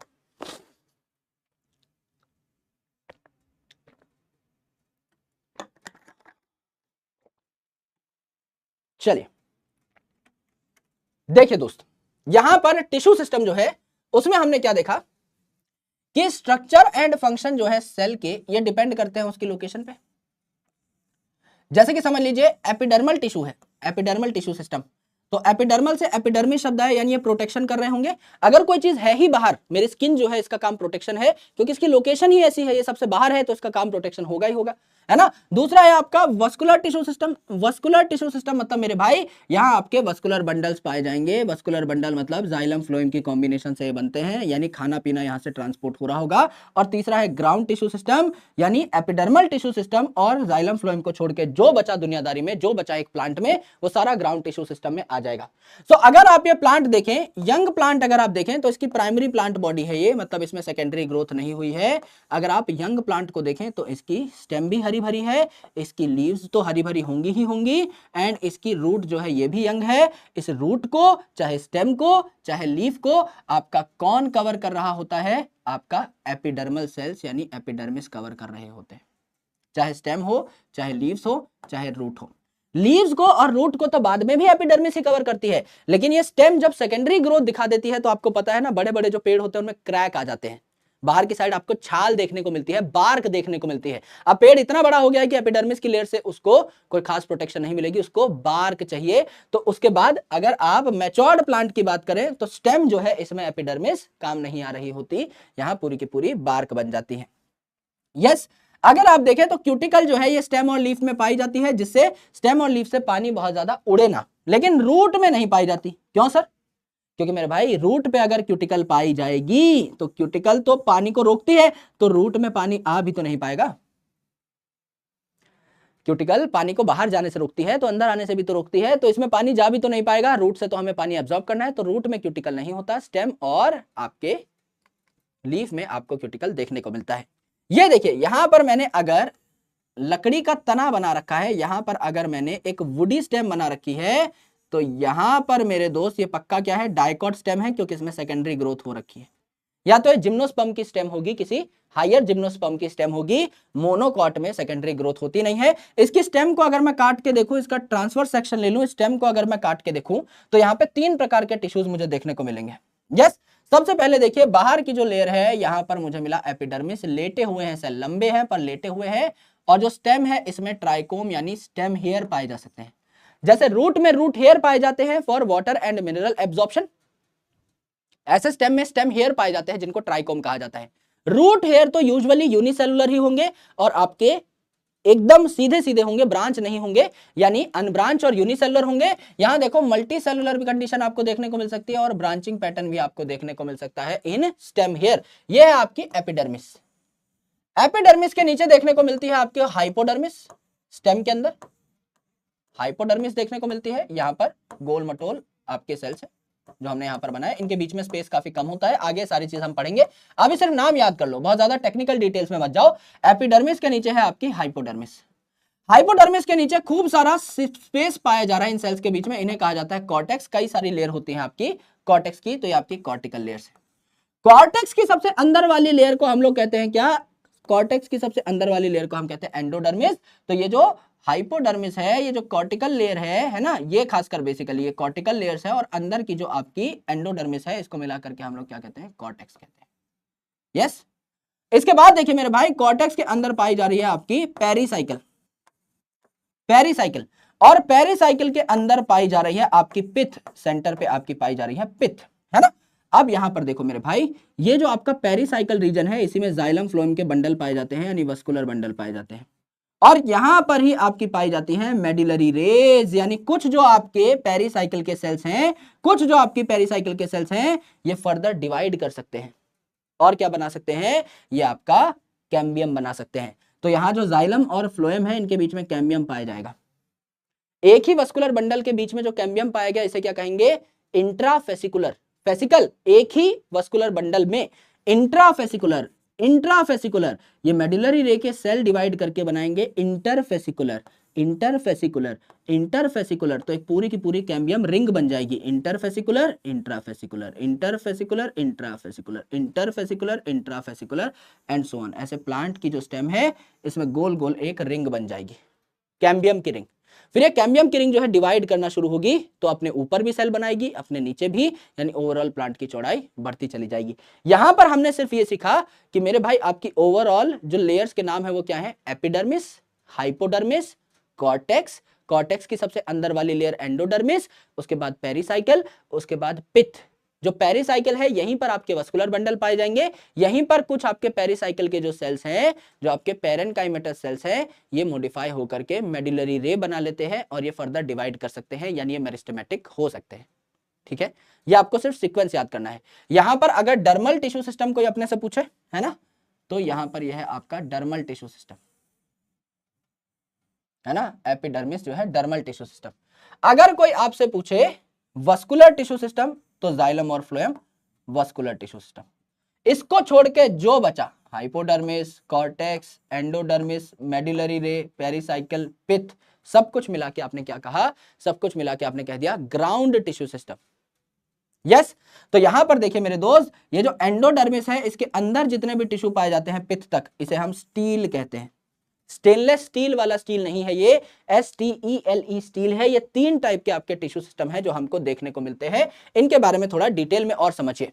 जैसे एपिडर्मल टिश्यू सिस्टम है, तो एपिडर्मल टिश्यू सिस्टम में एपिडर्मिस में आपके इलोंगेटेड सेल होते हैं। मैंने आपको बताया, बस ये खड़े नहीं पड़े हैं। तो आपके एपिडर्मिस की एक लेयर आपने बनाई तो आपको पता लगा कि चौड़े चौड़े यहां पर आपने सेल बनाए हैं पड़े हुए, तो इलोंगेटेड सेल है। सिंगल लेयर्ड आपने एपिडर्मिस बनाई यानी एक ही लेयर है।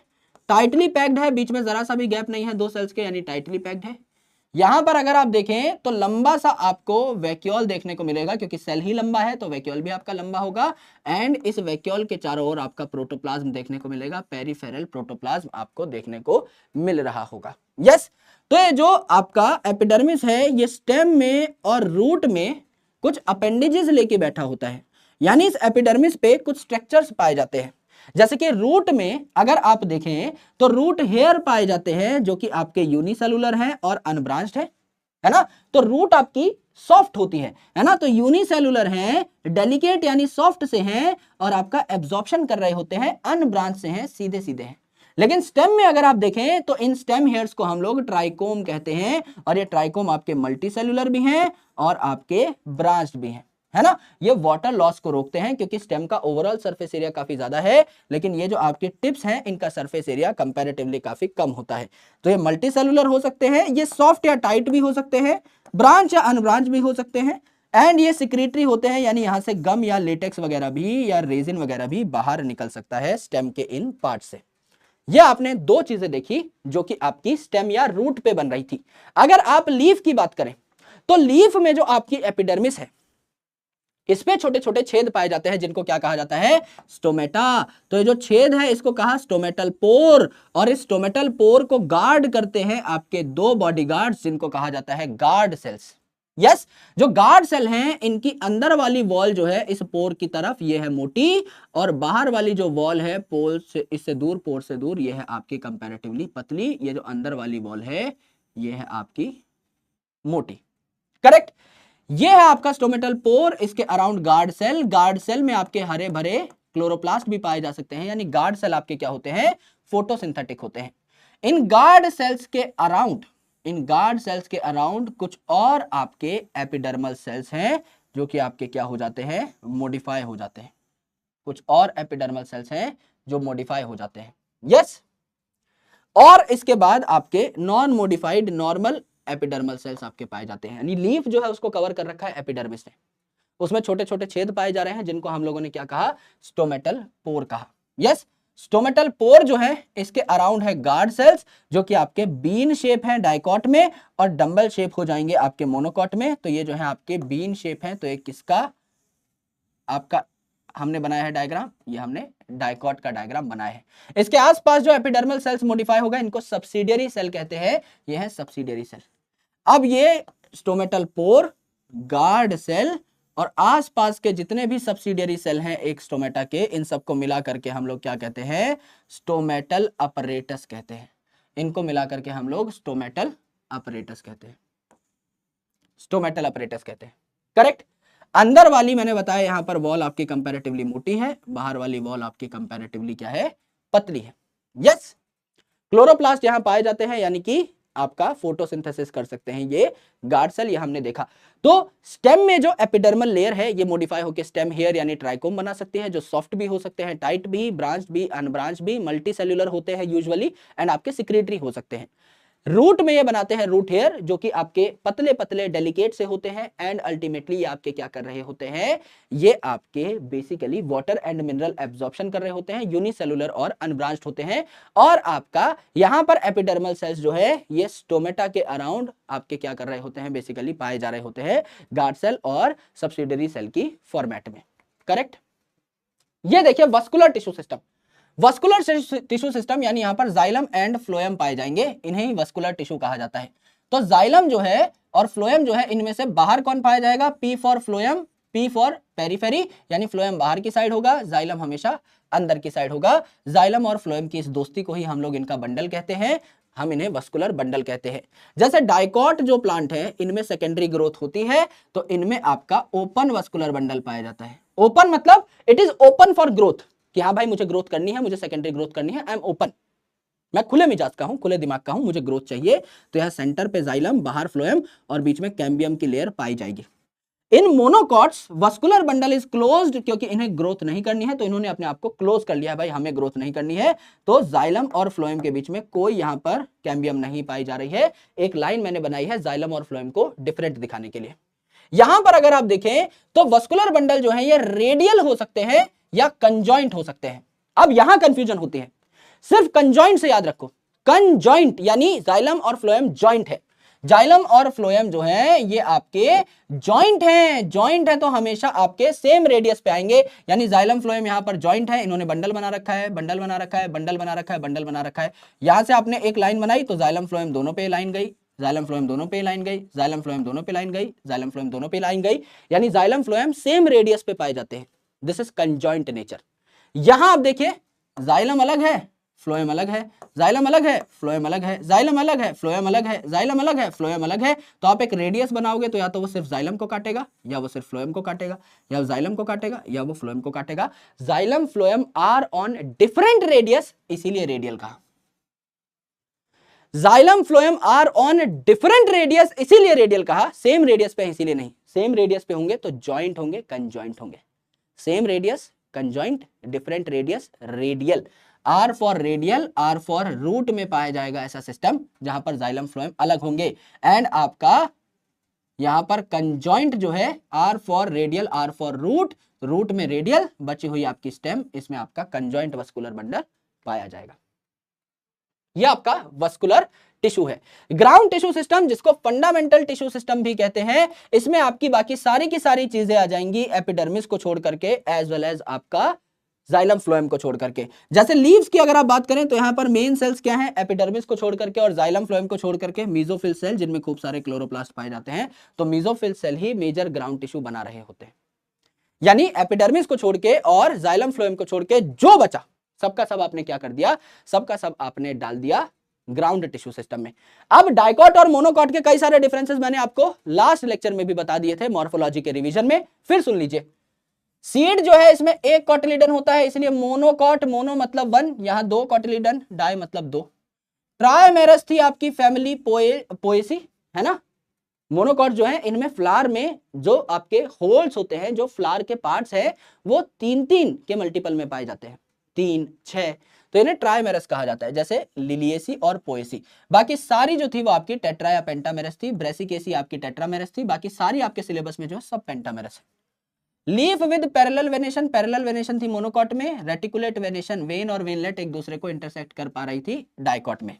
सेकेंडरी ग्रोथ एब्सेंट होती है आपके मोनोकॉट में, सेकेंडरी ग्रोथ पाई जाती है डाइकॉट और जिम्नोस्पर्म में। एग्जांपल हो जाएंगे यहाँ पे मक्का और वीट, यानी पोएसी के एग्जांपल। यहाँ पर हो जाएंगे पी ग्राम, ये आपके किसके हो जाएंगे, पी ग्राम, ये हो जाएंगे आपके फैबेसी के एग्जांपल। सनफ्लावर हो जाएगा आपका एस्टेरेसी का एग्जांपल। यस, ये हमने कुछ जनरल डिफरेंसेस देखे। Now we need to understand the dicot versus monocot root, then हम यहां पर पढ़ेंगे dicot versus monocot leaf, then हम लोग यहां पर पढ़ रहे होंगे डाइकॉट वर्सेस मोनोकॉट स्टेम, और आपका पूरा का पूरा खेला खत्म हो रहा होगा। आराम से देखिए कि कई सिमिलैरिटीज भी होती हैं, कई डिफरेंसेस भी होते हैं। जैसे अगर मैं यहां पर डाइकॉट और मोनोकॉट की रूट को बनाऊं तो यहां पर मैं डाइकॉट की रूट को बना देता हूं, ये आपकी एपिडर्मिस नाम की लेयर है, ये आपकी एपिडर्मिस नाम की लेयर है ना। तो यहाँ पे यूनिसेलुलर रूट हेयर्स आपके ज्यादा है, यहाँ पे रूट हेयर ज्यादा बने, मैंने 4 बनाए, यहाँ पे मैंने कम बनाए हैं, यानी रूट हेयर का फर्क है। पहला तो डाइकॉट में ज्यादा रूट हेयर होंगे, क्योंकि डाइकॉट में काफी कॉम्प्लेक्स प्लांट भी हो सकते हैं, तो इन्हें ज्यादा एब्जॉर्प्शन करनी है, तो ज्यादा रूट हेयर। तो एक जनरल स्ट्रक्चर बना है, एक्सेप्शन भी हो सकते हैं इसकी, जनरल स्ट्रक्चर एक बना है।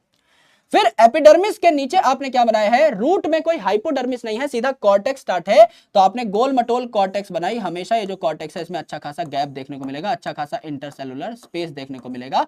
तो कई लेयर आपने कॉर्टेक्स के बनाए, 5-6 लेयर आपने कॉर्टेक्स को बनाए। तो थिन वॉल्ड पेरेनकाइमेटस, गोल मटोल है और इंटरसेलुलर स्पेस पाया जा रहा है, तो पक्का पेरेनकाइमेटस होंगे, ऐसे लेयर को हम लोगों ने कॉर्टेक्स कहा। तो कई लेयर है आपके कॉर्टेक्स के। अब कॉर्टेक्स के अंदर जो आपका सबसे इनर मोस्ट लेयर है कॉर्टेक्स का, इसको हम क्या कहते हैं? इसको हम कहते हैं आपका एंडोडर्मिस। इसको हम एंडोडर्मिस कहते हैं, जहां बैरल शेप यानी डिब्बे जैसे आपके सेल पाए जा रहे हैं, शेप में आपके डिब्बे जैसे बैरल शेप, और बिल्कुल भी इंटरसेलुलर स्पेस यहां पर नहीं है। एंडोडर्मिस जो है यहां बैरल शेप सेल है, बिल्कुल भी यहां इंटरसेलुलर स्पेस नहीं है। यस, तो यहां पे अगर आप सेंटर से देखेंगे तो ये है रेडियल वॉल, ये रेडियस पे आ रही है, ये है रेडियल वॉल, एंड यहां पर अगर आप देखेंगे तो टेंजेंट पे बन रही है, ये है आपकी टेंजेंशियल वॉल। तो हमने कहा ये जो रेडियल वॉल है और ये जो टेंजेंशियल वॉल है, इन पे आपको क्या देखने को मिल रहा है? सुबरिन की लेयर देखने को मिल रही है। एस फॉर सुबरिन की लेयर देखने को मिल रही है, इसीलिए इस एंडोडर्मिस को हमने क्या कहा? कैस्पेरियन स्ट्रिप कह दिया, इसका एक स्पेसिफिक नाम है। यहां सुबरिन की लेयर दिख रही है विच इज वैक्सी, तो यहां से पानी जो है अंदर नहीं आ सकता मेरे भाई। टेंजेंशियल वॉल से और रेडियल वॉल से पानी अंदर नहीं आ सकता, पर एक 3 डायमेंशनल अगर आप व्यू देखें, 3 डायमेंशनल अगर आप व्यू देखें, मैं आपको दिखाने की कोशिश करता हूं। यहाँ पे कोई डिब्बा है या नहीं, लेट मी सर्च। एक डिब्बा मिला है। देखो, मैं कह रहा हूं कि इसकी जो रेडियल वॉल है, ये वाली और ये वाली, इससे पानी नहीं आ सकता। टेंजेंशियल वॉल यानी ये वाली और ये वाली, इससे पानी नहीं आ सकता, पर ये आगे और पीछे वाली तो रह गई ना, राइट? तो यहां से पानी मूव कर सकता है, इसीलिए रूट में पानी मूव कर पाता है। अगर सब कुछ आप लॉक करके बैठ जाओगे तो पानी कहां से मूव करेगा? यस, तो आपकी ये वाला अगर लॉक हो गई, ये वाला अगर लॉक हो गई, तो भी 3 डायमेंशन में अगर आप देखो तो टोटल 6 साइड होती है किसी भी 3 डायमेंशनल ऑब्जेक्ट की, जो कि क्यूबॉइड है। 1 2 यानी मेरे राइट और लेफ्ट में, ऊपर और नीचे, आगे और पीछे। तो टेंजेंशियल और रेडियल वॉल अगर ब्लॉक हो भी गई है तो भी आपके पास 2 वॉल्स बचती हैं। तो ये कैस्पेरियन स्ट्रिप है, ये सुबरिन की स्ट्रिप है, जिसे एंडोडर्मिस कहा जाता है। इसके अंदर है आपके पेरिसाइकिल, पेरिसाइकिल के कई सारे लेयर्स हैं। इस पेरिसाइकिल में आपको पता है जाइलम और फ्लोएम पाया जाता है। मैंने बताया कि रूट का आप यहां पर डायग्राम बना रहे हैं, तो रूट में रेडियल वस्कुलर बंडल होंगे, यानी जाइलम और फ्लोएम अपोजिट या डिफरेंट रेडियस में पाए जाएंगे। तो यह है आपका xylem, xylem, xylem, xylem, phloem, phloem, phloem, phloem, different radius पे है, एकदम रेडियल वस्कुलर बंडल हमने बनाया है। अब देखिए यहां पर हम लोगों ने और क्या देखा? ये रूट है, तो Rx से हमने पता किया था कि रूट में एक्सार्च आपके बंडल्स पाए जाते हैं, एक्सार्च आपके पाए जाते हैं। यस, तो प्रोटोजाइलम बाहर की साइड और मेटाजाइलम अंदर की साइड, ये भी हम लोगों ने अच्छे तरीके से देख लिया कि जाइलम आपका एक्सार्च होगा। यस, अब ये जो जाइलम और फ्लोएम है, ये आपका फ्लोएम है, ये आपका जाइलम है, ये आपका फ्लोएम है, ये आपका जाइलम है। इस फ्लोएम और जाइलम के बीच में आपके कुछ स्पेशल टिश्यूज पाए जाते हैं which are called as conjunctive tissue. ये कंजक्टिव टिश्यू जो है ये आपकी हेल्प कर रहे होंगे सेकेंडरी ग्रोथ में, क्योंकि ये डाइकॉट की रूट है, इसमें भी सेकेंडरी ग्रोथ हो सकती है। तो कंजक्टिव टिश्यू पाए जाते हैं जाइलम फ्लोएम यानी वस्कुलर बंडल के बीच में, जो सेकेंडरी ग्रोथ में हेल्प करेंगे। करेक्ट, ये आपने देखा। तो सेकेंडरी ग्रोथ में हेल्प करेंगे यानी लेटरल रूट्स यहां पर बना रहे होंगे, सेकेंडरी ग्रोथ यहां पर करा रहे होंगे पेरिसाइकिल के सेल्स, क्योंकि पेरिसाइकिल रीजन में ही ये सारा का सारा काम होता है। पेरिसाइकिल रीजन में ही जाइलम फ्लोएम पाए जाते हैं, और पिथ काफी छोटी है यहां पर। अगर आप इसी के अपोजिट मोनोकॉट का स्ट्रक्चर देखें तो आपका एपिडर्मिस सेम सा लेयर है, बस रूट हेयर यहां पर कम है। कॉर्टेक्स एकदम सेम है, कोई यहां पर डिफरेंस नहीं है। मल्टीपल कॉर्टेक्स के लेयर है, वहीं पतले पतले आपके पेरेन्काइमेटस सेल हैं, गोल मटोल, बीच में छोटा मोटा आपका इंटरसेलुलर स्पेस देखने को मिल रहा है। यहां पर भी सेम सी लेयर है आपकी कैस्पेरियन स्ट्रिप, यानी कॉर्टेक्स की सबसे अंदर वाली लेयर, जिसको हम लोगों ने क्या कह दिया? हमने यहां पर कैस्पेरियन स्ट्रिप कह दिया। सुबरिन की कोटिंग यहां पर हो रखी है, एंड यहां पर सेम आपका एक्सार्च अरेंजमेंट देखने को मिलेगा, क्योंकि ये भी क्या है? आपकी रूट है। एंड यहां पर भी रेडियल वस्कुलर बंडल देखने को मिलेंगे, ये फ्लोएम, ये जाइलम, ये फ्लोएम, ये जाइलम, यानी जाइलम फ्लोएम आपके अपोजिट रेडियस पे। पर यहां कुछ और देखने को मिला आपको। यस सर, 2 चीजें देखने को मिल रही हैं, या 3 चीजें कह लो। पहला, जो जाइलम है ये काफी ज्यादा है, 1 2 3 4 5 6 7 8, 6 से ज्यादा है। तो इसको हम क्या कहते हैं? पॉली आर्च, है ना। यहां पर एक्सार्च, ये टर्म जो है आपके बेसिकली जाइलम के लिए यूज किया जाता है ना, एक्सार्च, एंडार्च। तो आर्च शब्द यहां से लिया, और बहुत सारे यहां पर जाइलम के आर्च बन रहे हैं, बंडल बन रहे हैं। मोर देन 6 जब बन जाते हैं तो इसे पॉलीआर्च कहा जाता है। तो पॉलीआर्च यहां पर है, और यहां पर आपके 4 ही देखने को मिले, 2 से 4 ही पाए जाते हैं, तो यहां कम देखने को मिले। डाइकॉट में कम जाइलम और यहां ज्यादा जाइलम। दूसरी इंपॉर्टेंट चीज, यहां छोटी सी फ्लोएम, यहां छोटी सी पिथ, सॉरी, यहां बड़ी सी पिथ। यहां छोटी पिथ है, वहां बड़ी पिथ है, देख के पता लग रहा है। यहां सेकेंडरी ग्रोथ होगी तो conjunctive tissue present, xylem phloem के बीच में यहां कोई कंजक्टिव टिश्यू नहीं। यही तो डिफरेंस है। भाई एपिडर्मिस में एक डिफरेंस है, वहां रूट हेयर ज्यादा, यहाँ रूट हेयर कम। कॉर्टेक्स में कोई डिफरेंस नहीं, एंडोडर्मिस में कोई डिफरेंस नहीं, यहाँ जाइलम ज्यादा वहां जाइलम कम, यहाँ पिथ बड़ी वहां पिथ छोटी, वहां कंजक्टिव टिश्यू प्रेजेंट यहाँ कंजक्टिव टिश्यू एब्सेंट। यही तो बात थी, सारी बातें देख लो। डाइकॉट में रूट हेयर ज्यादा, मोनोकॉट में रूट हेयर कम। जाइलम बंडल यहाँ 2 से 4 हमने 4 बनाए थे, यहाँ मोर देन 6 होंगे यानी पॉलीआर्च हमने 8 बनाए थे। कंजक्टिव टिश्यू प्रेजेंट क्योंकि सेकेंडरी ग्रोथ होगी, यहाँ कंजक्टिव टिश्यू एब्सेंट क्योंकि सेकेंडरी ग्रोथ नहीं होगी। पिथ आपकी स्मॉल है, इनकॉन्स्पिक्यूअस है यानी ठीक से दिखाई भी नहीं देती, और मोनोकॉट में लार्ज पिथ देखने को मिली। 4 ही डिफरेंस थे, चारों डिफरेंस आपके डायग्राम से ही क्लियर हो गए। अब अगर हम मोनोकॉट वर्सेस डाइकॉट करें लीफ के रेफरेंस में, तो यहां लीफ के रेफरेंस में आपको क्या देखने को मिला, आराम से सुनिएगा। लीफ के रेफरेंस में आपको देखने को मिला कि यहां हो सकती है डॉर्सी वेंट्रल लीफ। नाम क्या है, डॉर्सी वेंट्रल, यानी डॉर्सल साइड अलग वेंट्रल साइड अलग। तो यहां जो लीफ है इसमें जो आपकी डॉर्सल साइड है, एक साइड जो है इसमें आपको क्या देखने को मिल सकते हैं, लंबे लंबे सेल्स, जिसे पैलिसेड पेरेन्काइमा कहा, खड़े हुए आपके पैलिसेड पेरेन्काइमेटस सेल या मीजोफिल सेल्स, और दूसरी साइड मिले आपको गोल मटोल मीजोफिल सेल, जिनके बीच में हवा भरी हुई है, एयर स्पेसेस हैं, तो इन्हें स्पंजी कहा, स्पंजी मीजोफिल, क्योंकि इनके बीच में हवा है, स्पंज लाइक है, फुसफुसे हैं, इनके बीच में हवा की जगह नहीं है, ये टाइटली पैक्ड है, तो इन्हें क्या कह डाला, इनको पैलिसेड कह डाला। करेक्ट है, एकदम करेक्ट है। यस, तो डॉर्सी वेंट्रल लीफ मतलब दोनों साइड अलग अलग होंगे, यहां एयर स्पेसेस है ही नहीं, तो ऊपर वाला जो आपका सरफेस है इस पे आपके स्टोमेटा होंगे ही नहीं, एयर स्पेसेस ही नहीं है, तो आपका यहां पर स्टोमेटा नहीं होते, और नीचे की साइड स्टोमेटा होंगे, तो यहां आपका स्पंजी मीजोफिल और एयर कैविटीज पाई जा रही होंगी। यहां आपका वस्कुलर बंडल और उसके ऊपर bundle sheath cell, vascular bundle को कवर करने वाली शीथ को बंडल शीथ कहते हैं, ये पाया जाएगा। तो ऊपर वाला सरफेस होता है जो लीफ का, इसे अडेक्शियल कहते हैं ऊपर, और नीचे वाले को अबैक्शियल कहते हैं। कैसे याद करोगे, ऊपर ए डी है, D is a bigger alphabet है ना, बाद में आता है, यहां ए बी है, तो ए डी जो है ए बी से ऊपर होगा, मैंने ऐसे याद किया था मेरे भाई, है ना, कि एडी एबी से ऊपर होगा, तो ऊपर वाला जो सरफेस है यहां स्टोमेटा नहीं है, नीचे वाला जो सरफेस है यहां स्टोमेटा है, तो ऊपर पैलिसेड पेरेन्काइमा या पैलिसेड मीजोफिल, नीचे आपका स्पंजी पेरेन्काइमा या स्पंजी मीजोफिल।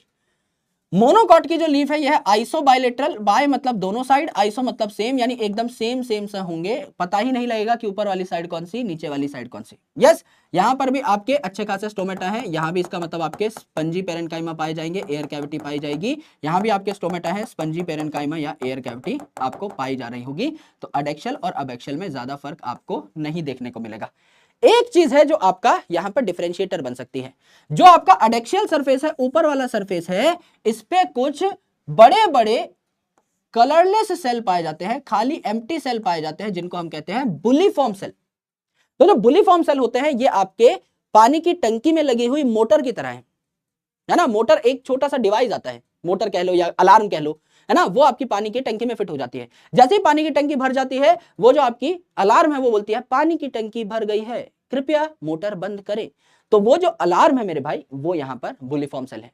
अगर जमीन से अच्छा खासा पानी सोख रही है रूट और प्लांट में अच्छा खासा पानी है, तो बुलीफॉर्म सेल सूजा हुआ रहता है कि भाई अच्छा पानी पी लिया है मैंने, मोटा हो जाता है, तो आसपास प्लांट को पता लग जाता है अच्छा खासा पानी है, हम पानी उड़ा सकते हैं, ट्रांसपिरेशन कर सकते हैं।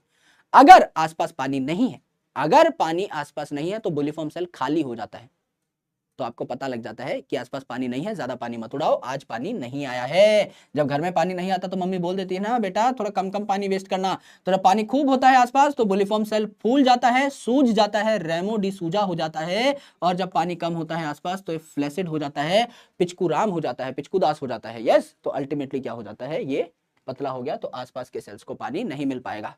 जो आपका डाइकॉट है इसमें रेटिकुलेट वेनेशन होती है, वेन्स और वेनलेट्स आपस में क्या कर सकती हैं, आपकी क्रॉस कर सकती हैं, इंटरसेक्ट कर सकती हैं, और मोनोकॉट जो है उसमें रेटिकुलेट वेनेशन ना होकर के पैरेलल वेनेशन होती है, ये हम पहले से जानते हैं।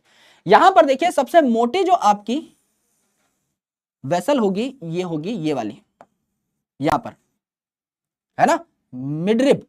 उसके बाद ये जो वेन है ये थोड़ी और पतली, और वेनलेट है थोड़ी और पतली।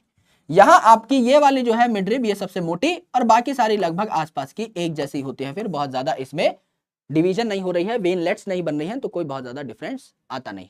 करेक्ट, तो बीच वाली सबसे मोटी, बाकी सारी लगभग सेम साइज की होती हैं, या बीच वाली सबसे मोटी, फिर प्राइमरी ब्रांचिंग जो हो रही है ये आपकी थोड़ी और पतली, और इसकी जो ब्रांचेस हैं ये आपकी और पतली, तो मल्टीपल आपको मोटाई पतलाई यहां देखने को मिलती है। यहां देखिए मोनोकॉट वर्सेस डाइकॉट स्टेम। तो सबसे पहले डाइकॉट स्टेम को देख लीजिए, सिर्फ ये वाला डायग्राम देख लीजिए, या तो ये नहीं देखना है तो वैसे दोनों देखोगे तो फायदे में रहोगे। डाइकॉट स्टेम में क्या है, अब स्टेम में आपकी हाइपोडर्मिस लेयर भी इंट्रोड्यूस हो जाएगी। तो यहां पर क्या है, आपकी एपिडर्मिस है वो भी स्टेम की, तो आपके मल्टी सेलुलर ब्रांच यहां पर क्या देखने को मिलेंगे आपको, यहां पर ट्राइकोम्स देखने को मिलेंगे। ब्रांच भी हो सकते हैं अनब्रांच भी, लेकिन मल्टी सेलुलर होंगे तो दोनों जगह मल्टी सेलुलर बनाए। इसके नीचे आपकी जो लेयर है, मल्टीपल लेयर्स पाई जाती हैं किसकी, हाइपोडर्मिस की। तो मैंने यहां 2 लेयर बनाई है हाइपोडर्मिस की, जो कि कॉलन काइमा की बनी होंगी, जो कि स्ट्रेंथ प्रोवाइड करती है। इसके नीचे मैंने कॉर्टेक्स की कई सारी लेयर बनाई है, जो कि आपकी वही पेरेन्काइमा की बनी होंगी, यानी बीच बीच में क्या है आपके स्पेस है। ये कॉलन काइमा की बनी है तो बीच में बिल्कुल भी स्पेस नहीं है। उसके बाद कॉर्टेक्स की सबसे अंदर वाली जो लेयर है, इसको हम लोग क्या कहते हैं, इसको हम लोग कहते हैं एंडोडर्मिस। तो एंडोडर्मिस किसकी तरह बिहेव करी है, स्टार्च शीट की तरह, यानी स्टार्च स्टोर करेगी। तो जो रूट थी उसमें भी एंडोडर्मिस एस से सुबरिन की कोटिंग लेकर बैठी हुई थी, स्ट्रिप बना रही थी कैस्पेरियन की, है ना। तो एस से आप याद कर सकते हो सुबरिन की कोटिंग थी, यहां एस से स्टार्च लेकर के बैठी हुई है। अब ये जो एंडोडर्मिस है, इसके नीचे है पेरिसाइकिल, सबसे एंड पे है आपकी पिथ, जहां पेरेन्काइमेटस सेल है। और ये जो पेरिसाइकिल है, यहां कुछ आपके पेरेन्काइमेटस सेल भी हो सकते हैं हरे भरे, और कुछ पेरिसाइकिल के जो सेल्स हैं ये आपके ऐसे चांद की शेप में हो सकते हैं, जहां पर आपको स्क्लेरेनकाइमा के सेल भी देखने को मिल सकते हैं। यानी पेरिसाइकिल के कुछ सेल्स यहां पे स्क्लेरेनकाइमा के भी हो सकते हैं डेड, और कुछ आपके हरे भरे भी हो सकते हैं, जो कि आपके यहां मेडुलरी रे बना रहे हैं। और इसी के बीच में आपको देखने को मिलेगा जाइलम और फ्लोएम।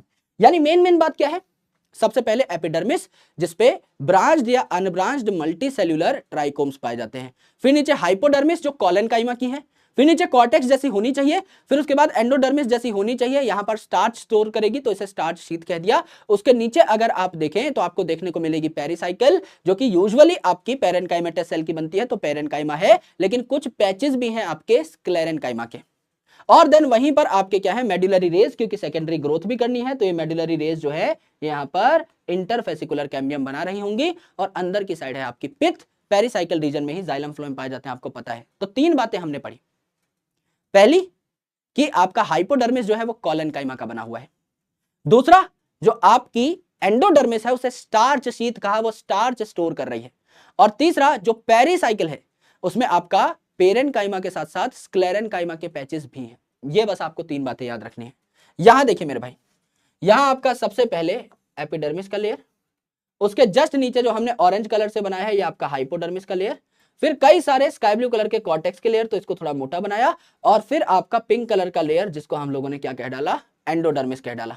इसके नीचे आपका पेरिसाइकिल रीजन है, पिथ भी अच्छी खासी बड़ी है ना, और पेरिसाइकिल रीजन है, इसी में आपके जाइलम फ्लोएम पाए गए।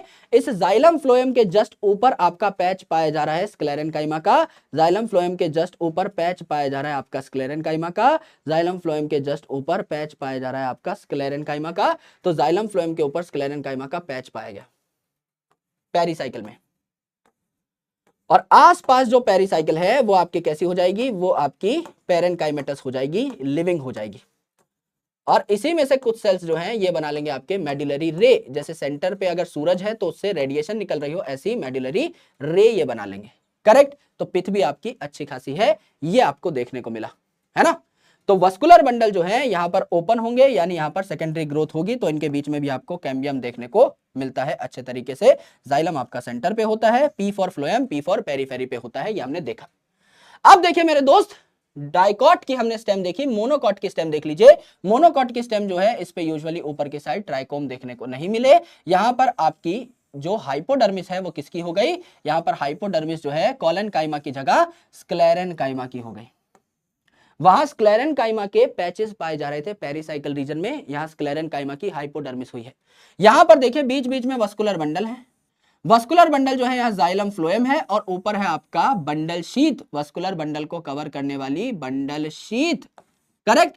तो यहाँ पर आपकी वाटर कैविटी भी पाई जा रही है बीच बीच में, यहाँ पर आपकी वाटर कंटेनिंग कैविटी भी पाई जा रही है, जिसे लाइसोजीनियस कैविटी कहा जाता है जाइलम फ्लोएम के पास। करेक्ट। तो सेंटर पे आप जब जाते जा रहे हैं तो बड़े जाइलम फ्लोएम आपको देखने को मिले, बड़े बड़े जाइलम फ्लोएम के बंडल, बाहर जाते जाते छोटे जाइलम फ्लोएम के बंडल आपको देखने को मिल रहे हैं। जाइलम फ्लोएम के बंडल बिखरे हुए हैं।